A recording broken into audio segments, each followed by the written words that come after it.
In the White House, President Eisenhower signs the proclamation that makes Alaska's entry into the Union official, nearly 92 years after Lincoln's Secretary of State bought the territory from the Russian Tsar for $7 million.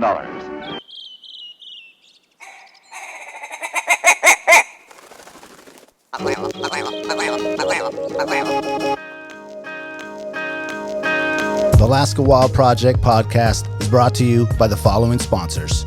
Barney's Sports Chalet, supplying hunters with the best hand-selected gear since 1963. The exclusive home of frontier gear built for the rugged Alaskan terrain. Your one-stop shop for all your outdoor needs. Visit Barney's today at 906 West Northern Lights. Big Rays, the Alaskan outfitter, committed to outfitting Alaskans across the state since 1947. Whether you're a recreator, parent, guide, or corporate buyer, Big Rays has the gear you need, tailored for Alaska's harsh conditions. Check out their new exclusive line of Auralic waders. Big Rays for all your outdoor gear and rugged work attire. BigRays.com.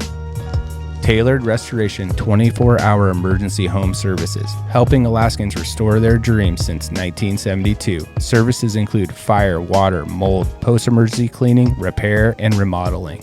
Give them a call in Anchorage, Eagle River, Matsu, or Fairbanks. Hit them up at tailoredrestorationalaska.com. Total Truck and Alaska Overlander, Alaska's premier supplier for custom automotive accessories and overlanding products, providing all-inclusive rental vehicles and trailers custom outfitted to explore the Alaskan backcountry with a unique and convenient traveling experience. TheTreehouseAK.com, located at 341 Boniface Parkway, Alaska's own and grown cannabis and CBD store. Ask the bud tender what the strain of the day is to get your 10% off. The Treehouse, where the culture lives. AKO Farms, located in Sitka, Alaska, built from the ground up with concentrates as their single motivation, with exclusive products such as their sugar wax, full spectrum diamond sauce cards, and more. Ask your local bud tender about AKO. Marijuana has intoxicating effects and may be habit-forming and addictive. Marijuana impairs concentration, coordination, and judgment. Do not operate a vehicle or machinery under the influence. There are health risks associated with consumption of marijuana. For the use of only by adults 21 and older. Keep out of the reach of children, and marijuana should not be used by women who are pregnant or breastfeeding. The Bait Shack, located on Ship Creek upstream of the bridge. Can't miss the bright red shack. They are the go-to fishing gear rental and guide service on Ship Creek. Tight lines and fish on. Come hook into the action with them. Hit them up at thebaitshackak.com. Lawn Pro AK, Alaska's year-round professional property maintenance team. Services include weekly lawn care, custom landscaping, fertilizing, weed control, turf repair, and more. Schedule your free estimate at lawnproak.com. Alaska's OG cider company, Double Shovel, crafting gluten-free colonial-style ciders founded as a healthier, non-inflammatory brew option. Drop by their Pop and Tap room in Anchorage off of 58th and Arctic or visit the second location in Kodiak. Double Shovel, award-winning ciders. The Alaska chapter of Backcountry Hunters and Anglers. BHA is the voice of our Alaskan public lands, waters, and wildlife. Their goal is to uphold our hunting and fishing legacy while keeping our public lands wild. Stand up today and join BHA at backcountryhunters.org.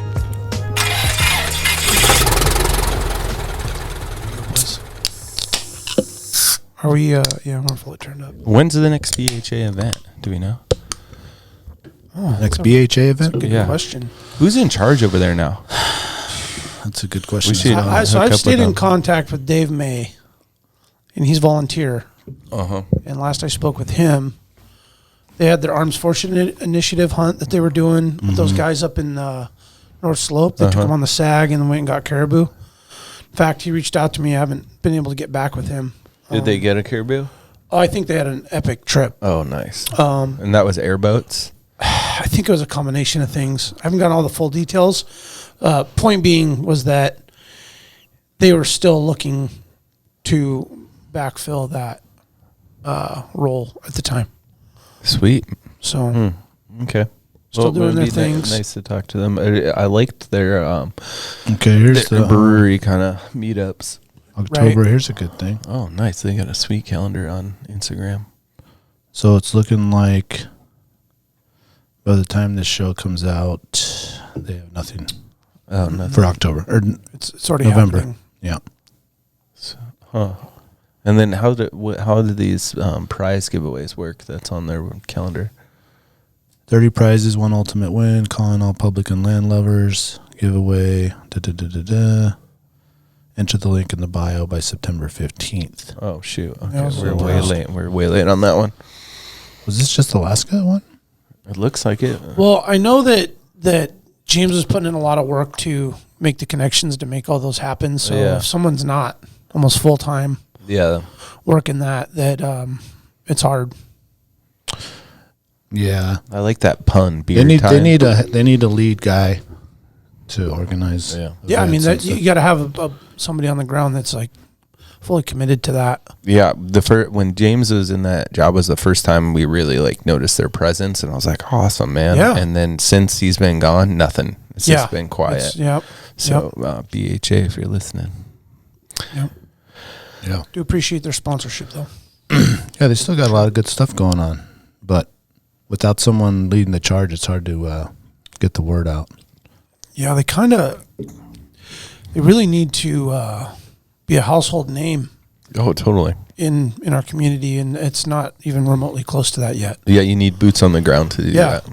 And I mean, it's really cool to promote them on our pod and talk about them. It's definitely helpful when they have a lot more current stuff coming. Dave, I would say behind the scenes, he knows what's going on, and I know he's fully committed to it still, even as a volunteer. So mad respect for those dudes who are doing what they can Yeah. for the Alaska chapter. But Well, also the other Definitely. Dave too. Heard yeah, Heather's Choice, 15% Yep. off Yeah. Brad. if you go to their website. Promo code Alaska Wild. They got a whole bunch of. I haven't tried Cool some to of hear them. that again. They have some new ones with the rebrand. Yeah. Yeah. The rebrand. Kyle just had a post, I think, Yeah, I shared it today. promoting that today. We That's should pretty go to cool, the man. website and look at the new flavors real quick. Good idea. Dang, he's so hardcore, man. He had his puffies on, his Sims on. He was fully like winter geared out there, Where at? wet in the line. I'm sure up north somewhere, Oh, okay. wherever they fish. Yeah. Couldn't tell by the video, but definitely. Fishing's been hot, dude. This is the best time of year to trout fish, really, isn't it? For the most part. September through about right now. I'm trying to go bird. Oh, this weekend if you want to Ooh, go. I'm in. Oh, let's go. y'all want to Yeah. know where the birds are? Yes. Yeah, well, we do. Don't tell you. Yeah. Well, we have Okay. Upper breaks. Huffman. We have breaks here, yeah, but Here, I'm going to turn this down. Ready? 3, 2, 1, tell us. Oh, really? oh my Okay. god. Oh, nice. Yeah. That is like Dang, a little right delay there, next- but that was awesome. Good call on that. Yeah, that You gotta was do that awesome. more often. Yeah. Damn, what they say, you never know. Yeah, go to the Patreon. Upper Huffman, baby. Anyway, we need to put a let's- ptarmigan on that thing. Let's just say Chad's joke was, bro, we should have brought your meat trailer Yeah. That's funny. to fill with birds. And I mean, it was definitely like a probably easy like a 15 to 20 bird day. Would have been, could have been, should have been. Wow, okay. Well, let's go, Jackie. Yeah. Yeah, man. Cue you guys up on that. I'm down. Yeah, thanks. I want to go when you go with the ATV, though. Sunday? Bro, Dude, come on. man, you can Come never on. drive an ATV at Flat Top, man. I thought you could on Sundays. Upper Huffman. Yeah, there it is. Only if you work for NSTAR and you can drive up like that pipeline route. Dude, I'd be seeing the Jay right-of-way. Lisco doing all kind of Dude, shit. you know there's mad birds Okay. on that shit. Oh yeah, dude. But Yeah. anyway, yes, duh. We'll talk about that later. Come on now. Oh, Okay. man. Yeah, Heather's Yep. Choice. Go man. visit the treehouse. Hey, Treehouse may have visited us before the show. Oh yeah. Oh, you got the shirt on and Oh, everything. that's right. I do. Yeah. Yeah. The treehouse. There was segue. a treehouse party. I didn't participate. Okay, so the new. I want to try the new oatmeal for sure. But Yeah. go to the website. They definitely got the other flavors. See, there's a out there. chicken and rice, just a good old fashioned kind of a basic that is really hard to beat. Because I've Yeah, you know, shepherd's pie. I've had We've some that struggles. one. I've had some struggles with some of the Heather's Choice meals. African peanut stew. I think she's had that though. Yeah. Yeah, see, the chicken and rice looks The good. salmon Salmon chowder's always been. Yeah, that's Oh, what It looks that popular lentil one. soup would be good if you're going light and tight. Vegan. Bison chili. Yeah. Yeah. Chicken. And Is that a new one or did we try that? No, one? that we've had that one. The mole sauce. I don't Mole think I've sauce. had Mole. Wait, what's mole sauce? Is it Mexican? Mole, yeah. It's like a it's like a brown Chilies and sauce. chocolate. Huh, mole. Holy mole. Oh, that would have been a cool name for that one. Yeah, we need to get that. How come, like, you know, all the beers and stuff, a lot of them will have, like, cool, witty names. Some of them are dumb as shit, but there's some really good, witty names. And on these backpacking meals, they're, like, all the basic chicken and rice. It's just exactly rice what it and is. fed chili, Yeah. you know? It's like, Chicken, you know, the vegetable, holy rice. mole, you know? Like, let's get some Yeah. name in there in that branding. That'd be That's cool. a good idea. I know they had the wild chicken, wild cock on the one that could. Oh, wild cock? That could Oh, have a wild fun- cock? that could have You a can't fun use wild. We have it copyrighted. No, I'm just saying they had the wild like own the rights to cockfighting wild. cock on the front of the I saw another outdoor company wrote, like, stay wild. It was like Stone Glacier or something. What? Yeah, Scott, after our hockey game on Monday, You sure about that had the information? shirt and it said "Stay Wild" and it looked like the Stone Glacier Ram. I wonder And I where was they like, got "Oh, it where'd you from. get that? Stay Wild." Listen, Kurt. Listen. Copyrighting that shit. We ain't copyrighting it. No. Everyone should stay wild.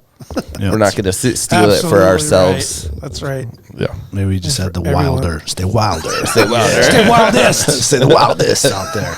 Stay the most wildest. We'll be wilder than you.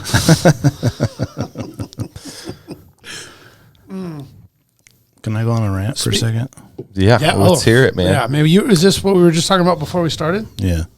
And you might offend some people. I think you should. know. You're I not think gonna you offend- should. you're not- I gonna actually offend me. typed it out and was going to make a post. I saw that. I was like, Oh. damn. And then I didn't make a post. I didn't press send. Good call. Thought about Yeah. it. And I was like, man. That was an emotional, maybe Yeah. an emotionally charged context going on there on that. We are all annoyed though by it. Yeah.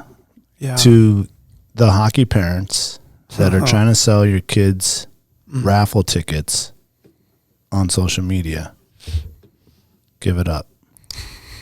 So that's Give it up. Are you more frustrated with the drowning supply of raffles in general, or that they're doing on social media, or both? Both, because Okay. not only do you get on social media, like I gotta avoid these people. You know what I mean? Like I can't be at the rink and see so and so because it'd be like, hey, Slinging something. guess what? We're Got it. selling a raffle ticket for a fucking tractor Got it. or something. You Yeah. know, it's like I don't want that. Pay for your own kids' shit. And it's different, like when the kid like walks up to you in the neighborhood and they're like brave on their own, and it's the Yes. Girl Scout cookies. But when the parents are coming around trying to sell their Girl Scout cookies to you, Yeah. and that's what it comes off on these like parents trying to do the fundraiser for their kid. Yeah, it's it's a the kid's kid's thing. fundraiser. Do Yes. it, you know. I agree with And that. if the kids aren't willing to do it, then they don't get the money. Any kid that has ever pitched me for something like that, I'll buy it. Yep. And I've only had one kid ever come in my neighborhood and ask to shovel the driveway. And I was like, yes. Yep. I gave him the money right in front of my kids. Yep. Like, Oh, man. see this guy? Yeah. Yeah. He's willing to work hard. Hustling. That's Yeah. right. Yeah. Yeah. That's true. It is the kids' thing. Yeah. They should be doing it. You know what I mean? Yeah. I get understand if you get on Facebook and you're asking your grandma, their grandma, and your aunts and whatever. Yeah. But like, dude, I'm not asking you to help pay for my kids' snowboarding or baseball or soccer or fishing or tutoring or anything. right, you know what right. I'm saying? When's Yeah. the tutoring raffle coming out? That's the one I'm gonna start. The down for college that. raffle. I had a kid. I Can had we a get the tutor. college I had a raffle? tutor for a kid once, and I was like, damn, this shit could get expensive. yeah, man. You So, think hockey's expensive? I was like, Mila, you getting it now? you got it. Okay. You got it? Okay, pulled black. Now she's flourished. Nice. It does actually work. Really It's good. very good. Tutoring In fact, stuff I is- think you were taking Mateo, the did. same tutor. Yeah. That's a good program over there. Yeah, and actually, Yeah. hot tip: if you have to do that, that's like one of the best Christmas presents you can ask from your grandparents, from your parent. They're always like, "What can we get you? What can we get the kids? What can we get?" Yeah. I was like, "Well, why don't you help?" with Oh, this?" Nice. hell. That's a And great they're idea. they're gonna be like, they're not gonna say no. I'm not gonna help for your kids' education. Yep. They're gonna be like, "Oh, yeah, That's great important. idea." Sure. Oh, my God. I love it, That- man. That's a genius. Damn. Yeah. That one I'm So shout out to Grandmama. Alexia's mom paid for the tutoring. Dude. Really, Hell yeah. man? Dude, That's super kind. badass. Yep. All All right, everyone hit Grandmama up for their hockey raffle tickets.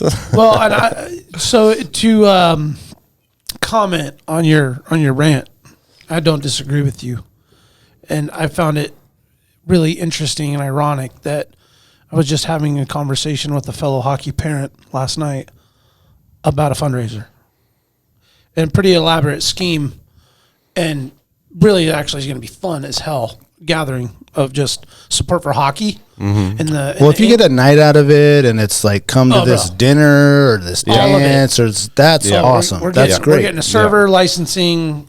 There's it's going to be a great venue, like the whole nine. It's all in the place. So I don't want to talk too much about details, but I can just tell you that it is big boy, big girl, straight up fundraiser. That's cool. And like a dress up. The promotion is, and needs to be for the record, is to support women's hockey and the future of women's hockey in Alaska, period. Yeah. Regardless of the season, and helping raise money for our team to go do this. It's raising money for these girls to go get exposure and go play the best competition in the country, to put them in the best position to excel beyond high school into college and whatever that means. And that's really what that's how I like to look at it, as supporting that. Yeah. By supporting my kid, you're supporting the cause.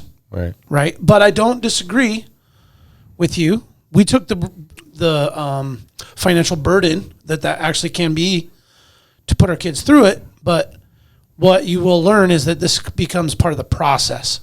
Yeah. Of committing to that. There's fundraising. There are ways. Oh, for sure. And there's fundraising in some of my kids' sports, and grandma buys some and we buy some, and that's it. Yeah. Like I'm sure this thing's going to get blown up on social media when the plan comes to fruition and we get a date and the whole thing. And so I mean, like, I totally agree, but at the same time, I think if it's done properly towards can we get some references?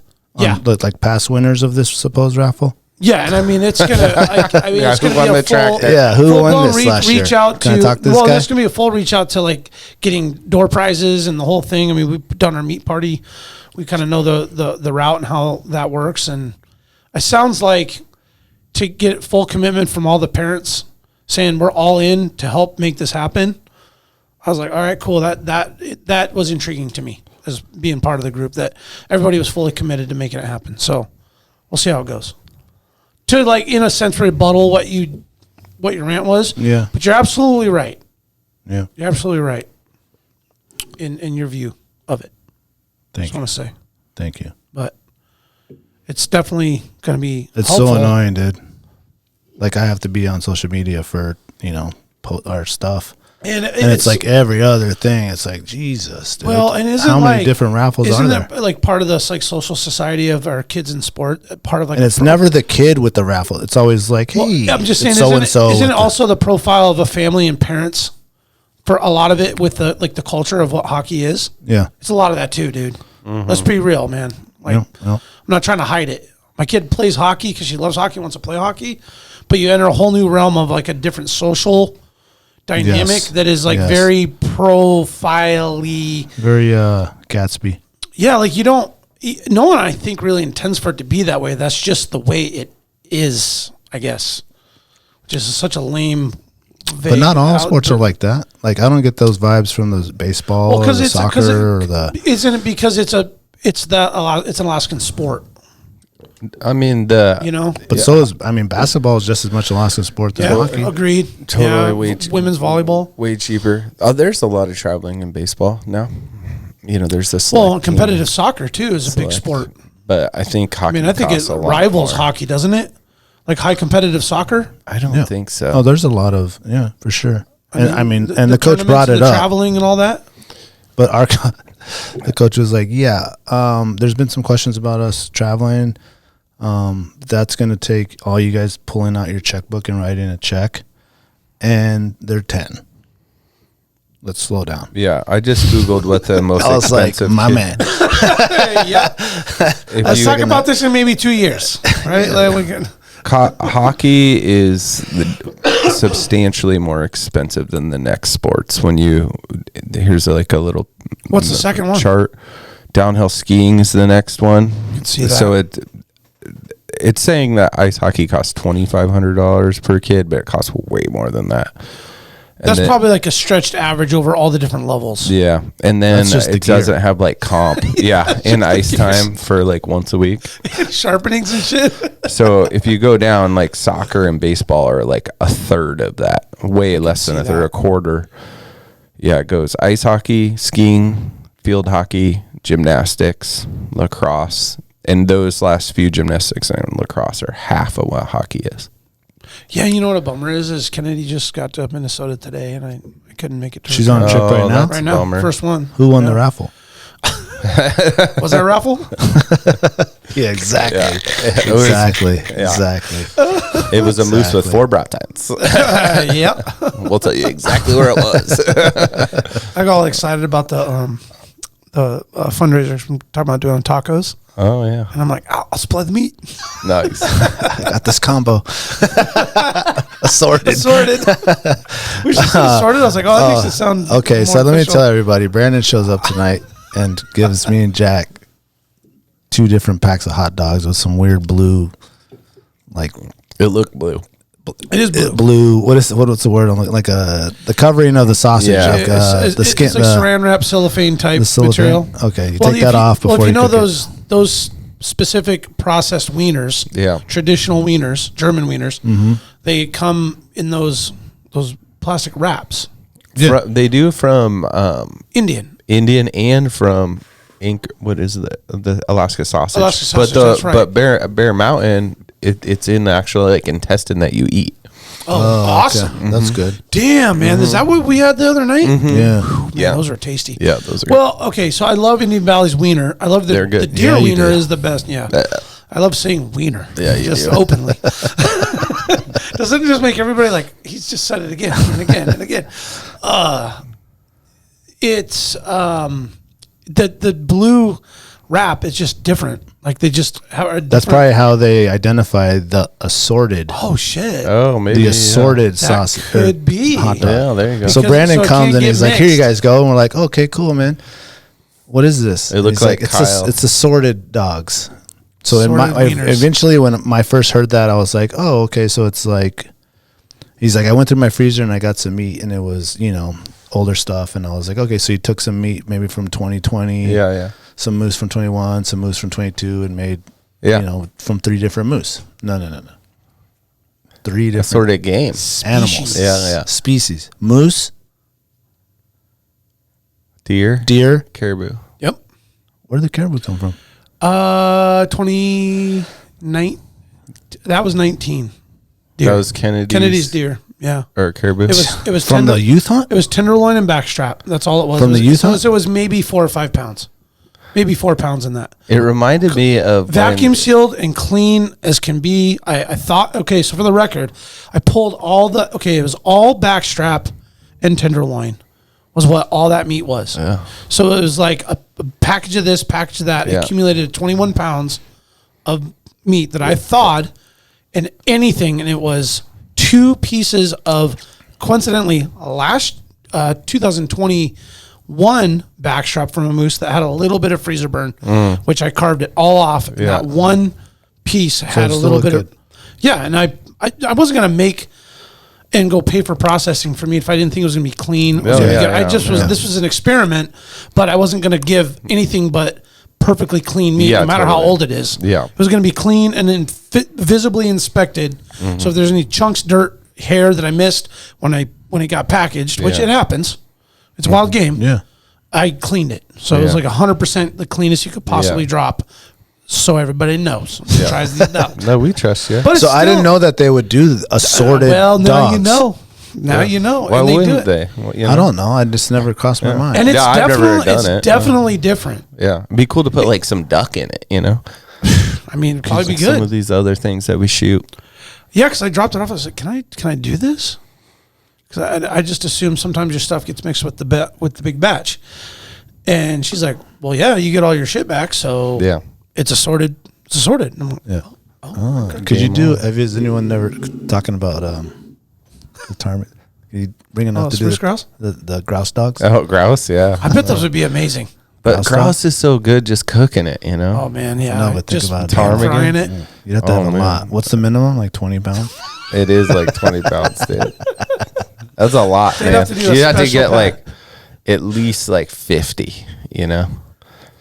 Dude, no way, man. More than that, Dude, yeah, one I mean, bird is like. is one bird like a maybe pound? no? No, it's not. Yeah. Bro, I'm saying I'm there's saying no it's way. like and a 4 half. ounces, 6 Yeah, it's- ounces, maybe a Yeah, whole bird Probably 6. off the bone, which is all breast and like that's it. pretty And well, you much. can get the leg. It has a little bit, but yeah, it the adds strip, up. right? Yeah. That's funny. I wonder what that. So I just wonder we're what it talking- tastes like. Yeah. I hear people I make. should- I'll ask them if they've like done it. pheasant dogs and stuff that are delicious. I've had duck dogs and duck Duck sticks, like pepperoni sticks. That I do like the duck sticks more than the hot dogs. It remind me of like real sheep, not like when you go to like Iceland and have a sheep dog. The duck dog kind of had that like Like the shepherd sheep. Yeah. A duck dog. I don't know if I've ever. yeah, heard but the that duck one, but- pepperoni is pretty damn good. The duckaroni. Oh, I like that duckaroni. Yeah, Sounds like yeah. When I saw that blue color of the meat, it brought me back to when Kyle brought the But the sausage bluish itself green is fucking a meat. beautiful sausage that is in the normal color. It just happens No. to be in a blue. Right. Yes. But it still reminded me of when we had these. He had a whole night on the Go Canada to cook. Did we ever tell that story? We weren't gonna get any. We weren't gonna be able to eat. Like it was rotted meat. He bought it on sale. It was like the last day to have it, and then he put it in his fridge for like a week marinating. And it had that greeny silver blue color.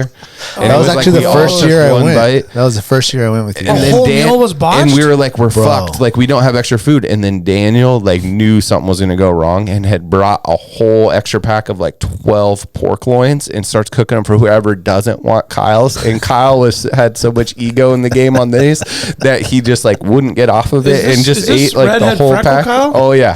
The Admiral Yeah. Senior, dude. Yeah, dude. He just couldn't say that they suck. So even to this day, he ate like that whole bag. I'm pretty sure he was sick the rest of the time. Oh my god! The funniest thing was like he was like so proud of it, and he was like just prepping it, and he's like, and he brings me over the first bite, like we're in the circle. And he's like, "Here, you take the first bite." I was like, "Yeah," and he's like waiting for my response. He's like, "How is it?" I was like, "It's sour." Oh no. Dude, it He's was like, not "What?" And then good. he like takes a bite, and then he takes another bite. He's like, "I think it's just the Thai seasoning." Yeah, it's a marinade. I was like, Bro, you know what sour meat tastes like? Oh, It comes out of 100%, any dude. marinade. You could I don't smell it through the marinade. Oh, you know? that's enough. It was not that's good. It. Yeah, and then we finally got the whole story like a year later, like that it sat in the fridge for a week. How did you guys do it? Because after that, I was like, "Fuck that! I'm gonna be in charge of getting all the food, Right. and we'll Yeah, just not share letting this happen. share the cooking time, and we'll just all split it up." Because I could. Yeah. So how did you guys do it last year? Is it back to individual? The dinners? last 2 years we do individual meals one individual For the signs party. up for the party for that day. But I mean, they're all proven. Like Joe Hegedus is what is it? It's Louisiana gumbo. gumbo. Thank you. Ooh, Yeah, from this gumbo, scratch dude. is roux from scratch, and then I did my chili. Adam Markham brought his pellet grill and made us homemade pizzas out there. Damn. You brought And- the pellet grill? Oh, dude, it was unbelievable. Jesus. And a bag of pellets and shit. Yeah, I took a bunch of photos Rafting for is the next level. Instagram. I didn't- never I need to saw put them that. on our folder. And then what was the last one? It was whatever it was. It was good. I gotta think about it. Oh, it was the Nathan did the pulled pork. Nathan and Brian. Yeah, that's a good trusty one. And So then you guys ate like Tangy's been kings. nailing these burritos, you know. The breakfast burritos? Yeah, he does. Tangy's breakfast burritos are money. Not a breakfast guy. Yeah. I go, Oh, likes to have the big breakfast before you get on the river. I don't. I don't like to either. Yeah, he does though. Some people do. Some people got to. Yeah. Yeah. Like Carlo has to. My brother has to eat like immediately. Yeah. So does Noah, like my youngest. He has to eat. Yeah. Kids. I can need- go. need- And Mateo too. He doesn't eat. I Oh, don't really? eat till like 1, 2 o'clock. I'm good. Yeah, me same. too. Yeah. I'm in on that trip this year. Nice. We want you to go. It was awesome having the kids. It was so fun with the kids. I know when we were out with the kids on the ptarmigan, where the Golcanic came up, and they're like, Mateo, have you been on the Golcana? You know, and he's like, no, I've been wanting to. Like, oh yeah, you should go. It's really lots of fun. And he's like looking at me, like, why haven't you taken it? Hey, what's taking so long? And I was like, He's you like, had "They're at first grade." I was like, you had baseball, remember? Yeah. You had your tournament. He's like, not next year. I was like, that's right. not next year. Don't right. sign up for American Legion. Oh shit! Yeah. There's compromises there. There is. Yeah, you had like 2 kid events that weekend. It was like Noah had I a had soccer tournament too. Yeah. Yeah. No raffles. Yeah, it was fun. The kids had a blast. They all wanted to stay later. It was great. Oh, that brings me to the other thing I want to talk about. I ordered a new raft. I think we kind of brought this up. We brought it up on the podcast. Well, you mentioned that you had a catastrophic failure structurally of your old raft. Yes. It could not be repaired. Yeah. Cost more to replace than repair. Yes. More No to one would than repair replace. it. Once those Yeah. seams split, it's donezo. Yeah. It's donezo. So I saved everything I could from it. So if I've already brought this up. I've saved every part if someone needs something. I got it. But anyway, I ordered a new raft, and What did you order? I got the NRS Otter 140. It's a 14-foot, beautiful boat, really nice. Yeah. But the problem is them being in stock, and the problem is the shipping. Obviously, up here. Right. I got a hot tip from Kyle, Sour Meat Kyle, on Kyle Sour Meats. on to Sour go Meats by Kyle. to backcountry.com. Yeah. Okay. And they have sales where you can go and you get, like right now they're having like a 20% off a regular priced item. Yep. So if you're buying a raft that costs, $5,000, Yeah. 20% is a lot of money. Yeah, it's $1,000 off. Yeah. So what he told me, because he did this, and he's like, well, if anything, at least it pays for the shipping. Yeah. And I'm like, man, that's a lot of shipping. Mm-hmm. They won't ship it direct to Alaska. You have to get freight to somewhere, and then from there to Alaska to forward it, right? So we knew about the Carlisle thing, and I kind of want to tell everyone about the Carlisle thing. Yeah, you should. It's called Carlisle Connect. If you're trying to ship a big item, Carlisle My Connect. yeah, that's the website, or that's the thing. Carlisle My Connect, and you'll ship it to Tacoma to their website, and then from there, depending on the weight and the size of it, they will charge you there, and they'll put it on the barge, and it'll come up to Anchorage. Best way to go. Yep, forwarder. So I ordered the raft. I had got the discount, awesome, saved a bunch of money. And then the dude at first was like, okay, it's going to be like, he's like, kind of like, it's going to be like $50 shipping, man. Like thinking I was going to be like, oh, that's too much. And I was like, cool. I was like thinking in my head, like, oh, you fucked up or something. Yeah. I was like, okay, yeah, sure. Yeah. No problem, buddy. And then he's like, oh, no, wait. It's going to be $250. It's going to be $250, man, for freight. To Tacoma? Freight. Or to Alaska? To Alaska. Oh, perfect. And I was like, oh, awesome. He's like, yeah, it's going to be freight. And he walks me through it, check it, da-da-da-da. I get an email the next day. Nope, it's not. We can't do it that way. It has to be somewhere in the lower 48. That's because Kyle ruined it for you. Earlier in the summer? summer? He did the same exact he did. thing. All right. Same All right. exact thing. Okay, so I'm like, okay, well, in my head, I already knew Carlisle Connect. Yeah. I was like, okay, we'll ship it here. Yeah. And then there they'll send it up to me. Either way, I'm still saving a bunch of money with the discount. Hell yeah. But then I get the new bill from them, and it's like almost the same price of what I was going to pay for the raft original. I'm like, what is this? And so I'm like looking down there. It's like $1,000 or something. So it was, the shipping was the $250 there, and then my Carlisle was like $100 or something like that, which was fine. Yeah. But then I'm like, why is it this much money? It went back to like $5,000. Oh, At first it was like $42, and then it was going to be plus the $250 and whatever. Right, so it was going to be like $44. And then I was like, well, what? Why is it back to like $52? Yeah. 9% Washington sales tax. Oh, you can get a form around that. That was what I'm leading to. Oh, okay. Okay. Yeah. But these people don't know that. Yeah, no, you're they talking don't. to some guy in Utah, or wherever they're at. I think it's Utah.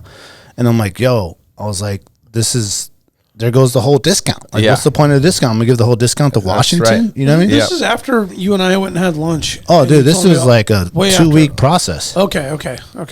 Yeah. They're like, oh, it's good. And then I get the email. Yeah. Oh, it's good. And then I get the email. Then I see this. I'm like, whoa, Yeah. hold up. You didn't charge the card yet, right? Yeah. Like, no, not till it ships. I was like, well, what's up with this? Yeah. And then I had to get the form myself. Yes. Okay.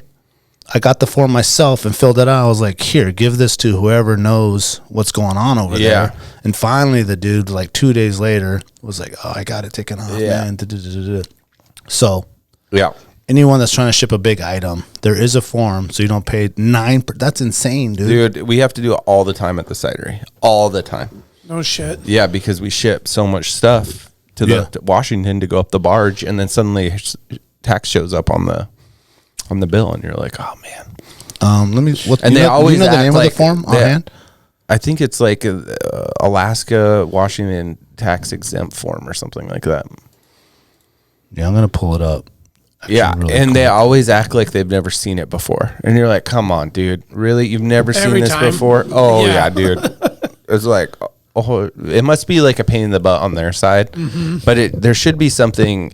They should already have this ready for you. Like, oh, you're in Alaska? Okay, well, we've come across this before. Here's the form. Yeah, fill this out. Or like a box that you check and is like, is this going to Washington to go to Alaska, or something?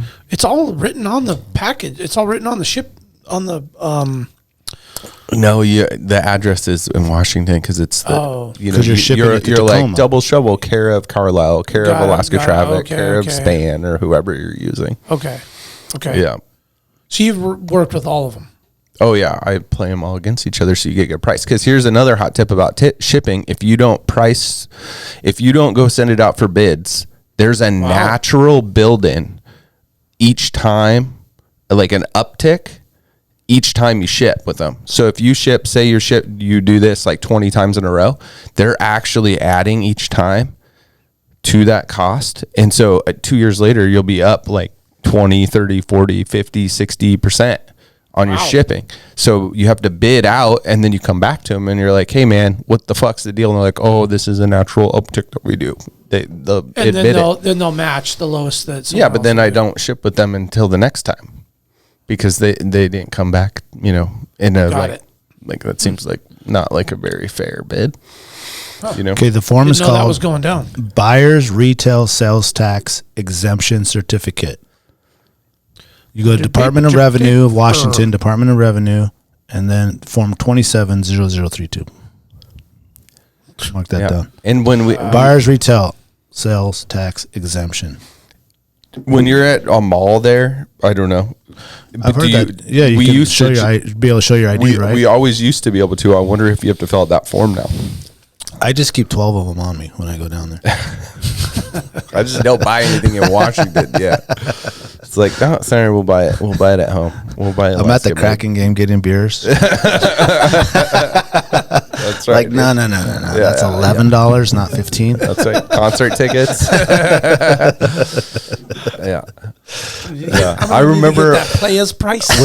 when I was in college in Washington, I could get that discount, right? Like, so if the group of us that were living together needed to buy a couch, I was the one that bought the couch because it would save whatever 9% every time. Dude, that's insane. Yeah, 9% sales tax. Yeah, dude? What's like the national average? Like what is California? I don't know.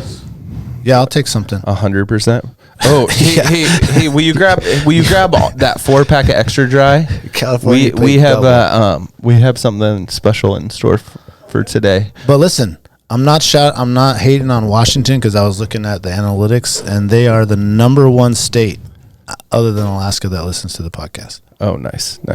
Washington. Those are all the guys east of the Cascades. That actually the real Washington that do stuff outside. Washingtonites. And I'm just saying that to make fun of all the guys that I went to college with, because I love them to death. But all the guys that lived on the west side of the Cascades said they did outside shit. The guys on the east side actually would wake up at 5 a.m. and go pheasant hunting with me. Oh, okay. You know what I mean? They were about it. It was like, no, we got champagne breakfast. I was like, we'll be back for champagne breakfast, bro. Still gonna be there at 11. Yeah, no shit. Yeah. So I go, you don't want to sleep until 10:15? Yeah. We're gonna kill some pheasants, champagne breakfast, tailgate, football game. It's all going down still. Oh, what a long day. Oh, it was fun as fuck. My dad would fly down for those days. Yeah, shit. yeah. He'd come down just to pheasant hunt with us. Let's start it up with the grouse days. Yeah, yeah. Oh, Grouse days. I got the spot. Grouse days. Yeah, Got the spot. Yeah, Upper Huffman. Yeah. yeah. Should I bring the raft? 4-wheelers. Can you raft it? I'll bring the. You bring the raft. Upper I'll bring Campbell the motor. Creek. Okay. Quick. Oh shit, we're going to. Oh yeah. No. that's right. No, this is mine. This is mine. Oh, okay. So Washington was the second state, American state, with the most listeners, and they got a big percentage. Oh, for the AWP. What's the second and third states that listen to Alaska Law Project? Texas. Number 3. Wait. What was number 1? Was Washington? Yep. Number 2, Texas. Number 3, Florida.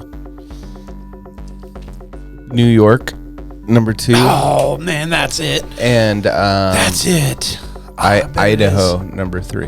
Ooh, close. Number 2 is California. Number 3 is Texas. All right. Okay, Where all was right. New York? Used to be pretty high. New York's They in used there. to. Yeah. And then like fourth, I want to say is Nevada. All right. Right now. Yeah. Now what about Shout out to Nevada and all their public lands. yes? Hell to the yes. And California, listen, they're probably listening because they want to move up here. No shit. Don't. Yeah. Hey, don't be Yeah, listening. we don't want you here. We love you no, listening. No, I love Everyone that you else is listen. Dawson. I love the download. Thank you, but hey, careful. Aight. Okay, what about countries? UK number 2, UK. and then Okay, and then number 3. oh man, what was it? I looked at this like 6 months ago or a year. Australia. It does change. Yeah. slightly. Okay. All right. But actually, there's a wide majority of. Yeah. So UK, and then what was this? Australia. Australia number 3. Australia, huh? Man, I'm gonna go like. Yeah, I was thinking like South Africa. And these are I like was thinking- thousands. It's crazy. Yeah. Yeah. What would be South Africa? What South South Africa. Africa. South Africa? I'm gonna go there. Sweet. Number 2 Number 2, and number 3. Canada.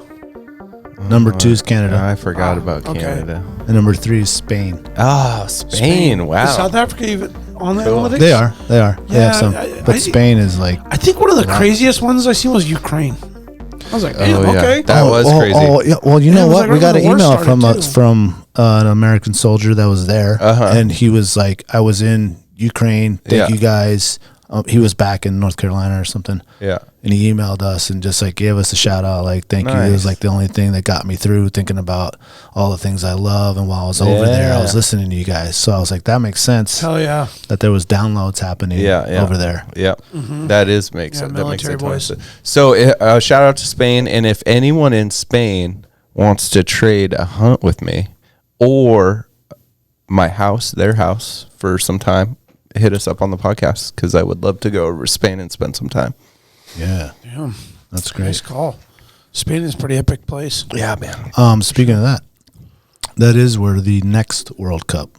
What? So Fuck yes. let's hold on, let me finish. Fuck yes. So now they're doing this rad thing. Obviously, everyone knows 2026. Yeah. It's North America. Spread so across. Canada, U.S., and Mexico.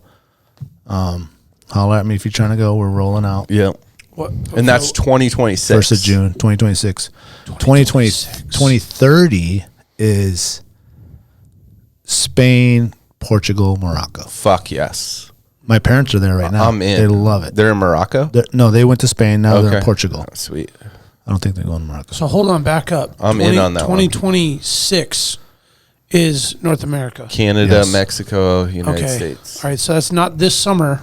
Oh, 2026? Not it's 3 summers from now. Yes. It's 2023, so 24, 25. Get your 26. motorhome Shit, or yeah, your Kennedy truck, will be actually truck camper. Get graduated. something. Get your R-Pod. I was just going to rent something in the States and then drive around. I'm trying to roll out straight from I'll Anchorage drive from Alaska. and hit up all the parks and all the Yeah. stadiums and all the places and go to a game in Canada, go to a couple games in America, and maybe one in Mexico. Yeah, it'd be cool. I'm in on some of that. Might have to just get back in the motorhome game. Come on, bro. I'm loving it. I'm taking Yeah. it out this weekend. I mean, you are getting that thing out, huh? It's funny when you first get a motorhome or a camper, you're just every weekend. Yeah. On that Well, I'm bitch, already every weekend, and now. Well, I know, I just made it easier. Yeah. Actually, extended because I probably wouldn't go in a tent right now. Right. I mean, I probably would. I probably would, like with the homies, but I'm not gonna bring the whole family No. in the tent right now. It's freezing. Yeah. But the motorhome, 100%, dude. Yeah. Same with the R-Pod. No, I'm down to go. Let's take them out and let's go bird hunting. The kids will have fun. Damn, dude. Oh, man, the homies tented it on the beach this weekend. Where at? On the Prince William. Out in the Sound. And I want to hear about this hunt. Can we take a break? And then come back in? yeah. I mean, it just brought me Just to brought like, you up? well, just talking about somebody sleeping in a tent this time of year, you know. On the teacher I work with, he got that the propane. He has the Arctic oven. And he got with the propane? Yeah. Does Eric have that one? No, his is like kind of an old school model wood stove. Okay. But the ones the homies used this weekend, which I'll elaborate on here in a second, was like ultralight and badass. So Propane? It's wood, but it was badass. Yeah. Be back? Yeah. Yeah.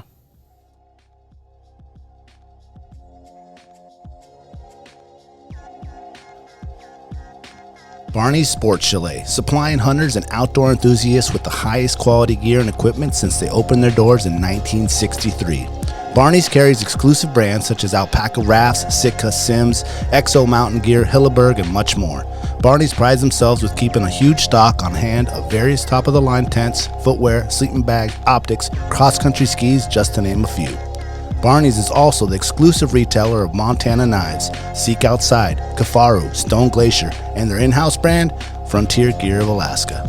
Barney's has a superior selection of top-rated boots, sleeping bags, dry bags, mountaineering gear, electronics, and accessories. Need freeze-dried food or mountain snacks? They got that too.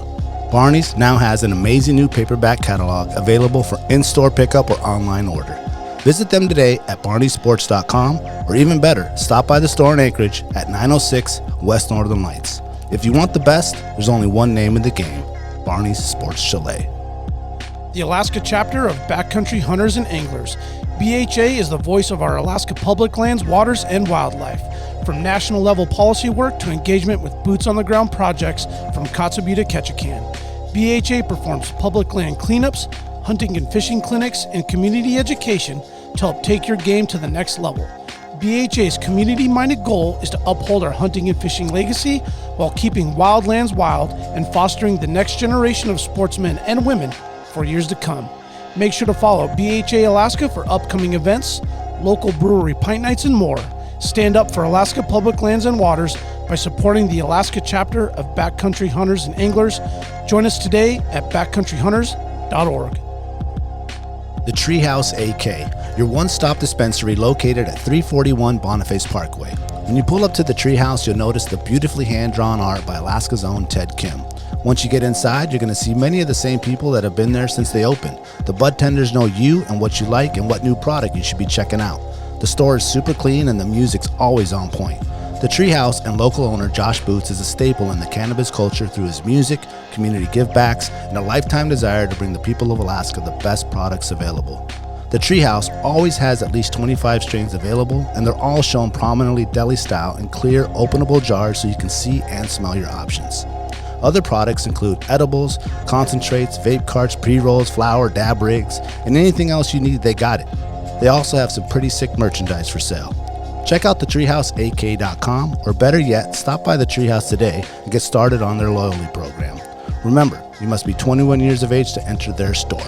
The Treehouse, where the culture lives.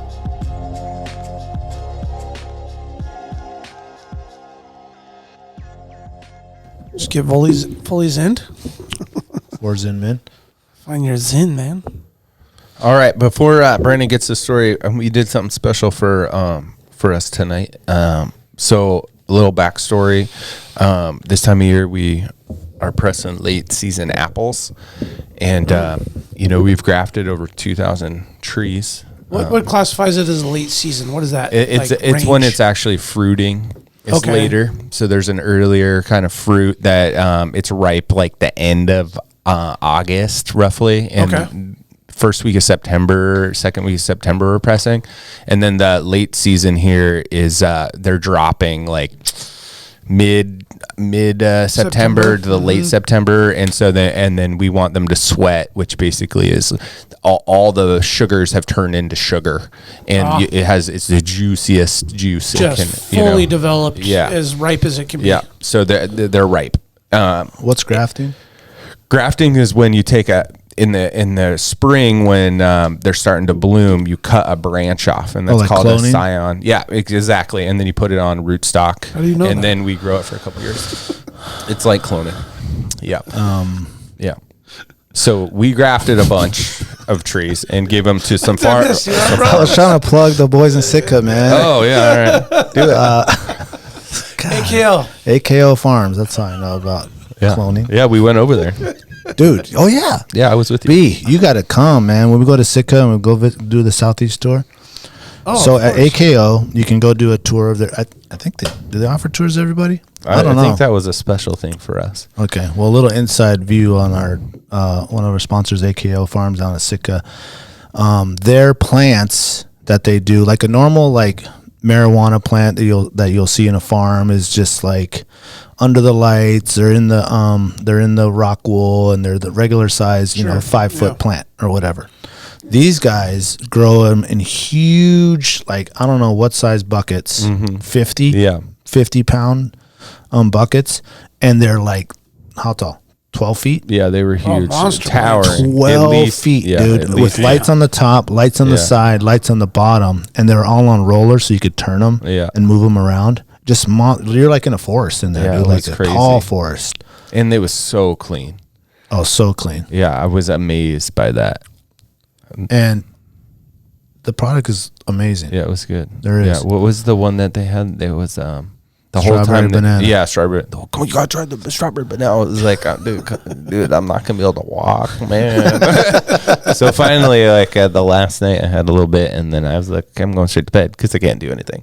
Yeah, I will literally. That's the only time I won't shop at the tree house is if they don't have AKO, because it's my favorite. So I will go to another store, and the one by our house has it over there. Oh, nice. Which one? No, well, we're not going to plug anyone else. Not them, but but now I feel bad because now, do you know they're putting all the homeless people there? Where? In that hotel. What? Right by our house. Well, it's not right by our house. But across from the intersection there? Yep. No. Yep. That's one of two, and it's already full. And I noticed big time last night. I was like, I don't know where I was going somewhere, and it was like, I don't know. I'm already afraid to hit someone at that intersection. Oh, dude, it is insane, dude. Is it dark or something? Oh, there's so many people around. I'm like, where are all these zombies coming from? It's just like, so it's the intersection of Spenard and Wisconsin. Yeah. And it's just like Alex Hotel. It's the Alex. And it's just like a weird kind of spot. That one is turned into a homeless shelter? Or it already is one of the hotels. I didn't know. They're already like at capacity.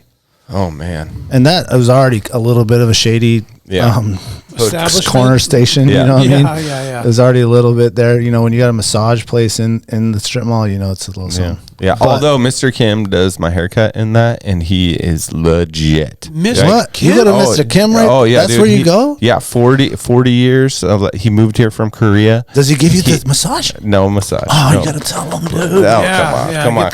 He's he was a fishing fool. He's a golfing fool now. He's a cool guy, man. Yep. You go there? I didn't know that. Me and Packy to go. That's where we get our haircut. And there's awesome. he has like the full couch set up in the front, and then he uses that vacuum on the razor, so it's like no hair on. Hot towel sometimes. Bro, no hot towels. Definitely. Was that thing the fucking the thing my dad used to cut our hair with? Yeah. Floby. The Floby, dude. Dude, my dad still has a Floby. And it has a vacuum attachment? Yeah. Yeah, that's what he uses. That's why I can't hear to get on the list. This one's not too loud. So loud. Yeah.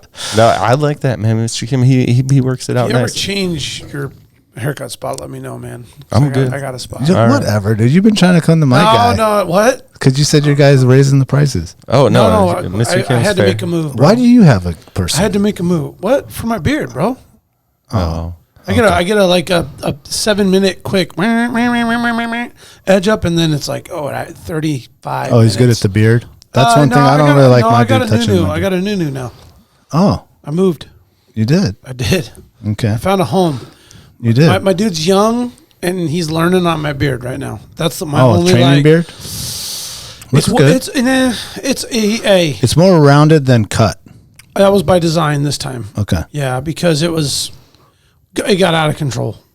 It was just like, man, bro, mountain man, like Yeah. just too. It's got to like get chopped down a little bit. But long and short of it, I did move on. But and the vibe at the new place is sick. Yeah. Yeah. Okay. I like it. We can talk about it later. All right. But in case you change your mind. Sweet. Okay, so anyway, back to these apples. So yeah, we've grafted close to 2,500 of these specific trees, and thanks Len Seymour. Most of these went to his farm, and so we pressed them today. So check out this Lance Seymour. Len Seymour. Len? So check out the color of this. Whoa, dude! These so this is Elmada red like flesh apples. Yeah, it looks kind of like guava juice. Yeah, damn, and it is amazing. It's the best apple juice ever. So you guys take a sip of this, and then we're gonna drink some of the extra dry, and then we're just gonna pour like a shot and a half of it into our extra dries. Is this a pairing? Oh yeah. Well, it's a pairing and then a mix. I'm just like, what are we doing? It's gonna be now? good. This feels so fancy. Oh, it's gonna be good. You guys are gonna. Oh, some dude, man, fucking haters. I love them. Some dude left us I haven't heard of anything lately. an Apple Podcast review. Oh, really? Yeah, well, if you got something nice or mean to say, it's funny. But you go on Apple and you can leave a review and you can say whatever you want.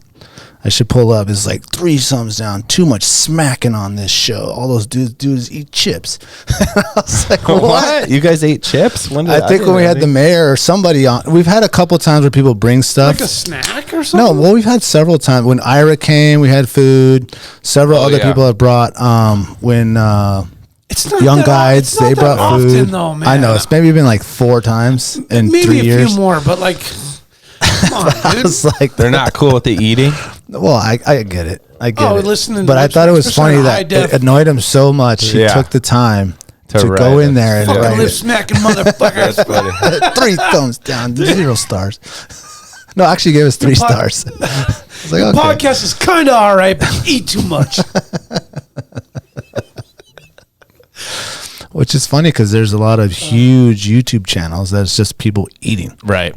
Yeah. Okay, so what are we doing here? Okay, yeah. So take a sip of the juice first, and so you can get it. Ooh, it smells. Damn, it smells like a freshly peeled apple. Like you guys ever peel your apples when you eat them? Yeah. Yeah, my son. Yeah, Like with a potato peeler? I did when I was a little kid. I do it with my Montana knife. It's very tart. Yeah, this is what real apple juice should taste like. Yeah, Is that like fresh pressed? Oh, I pressed that all day. We did 3,000 pounds today. And the natural color is red.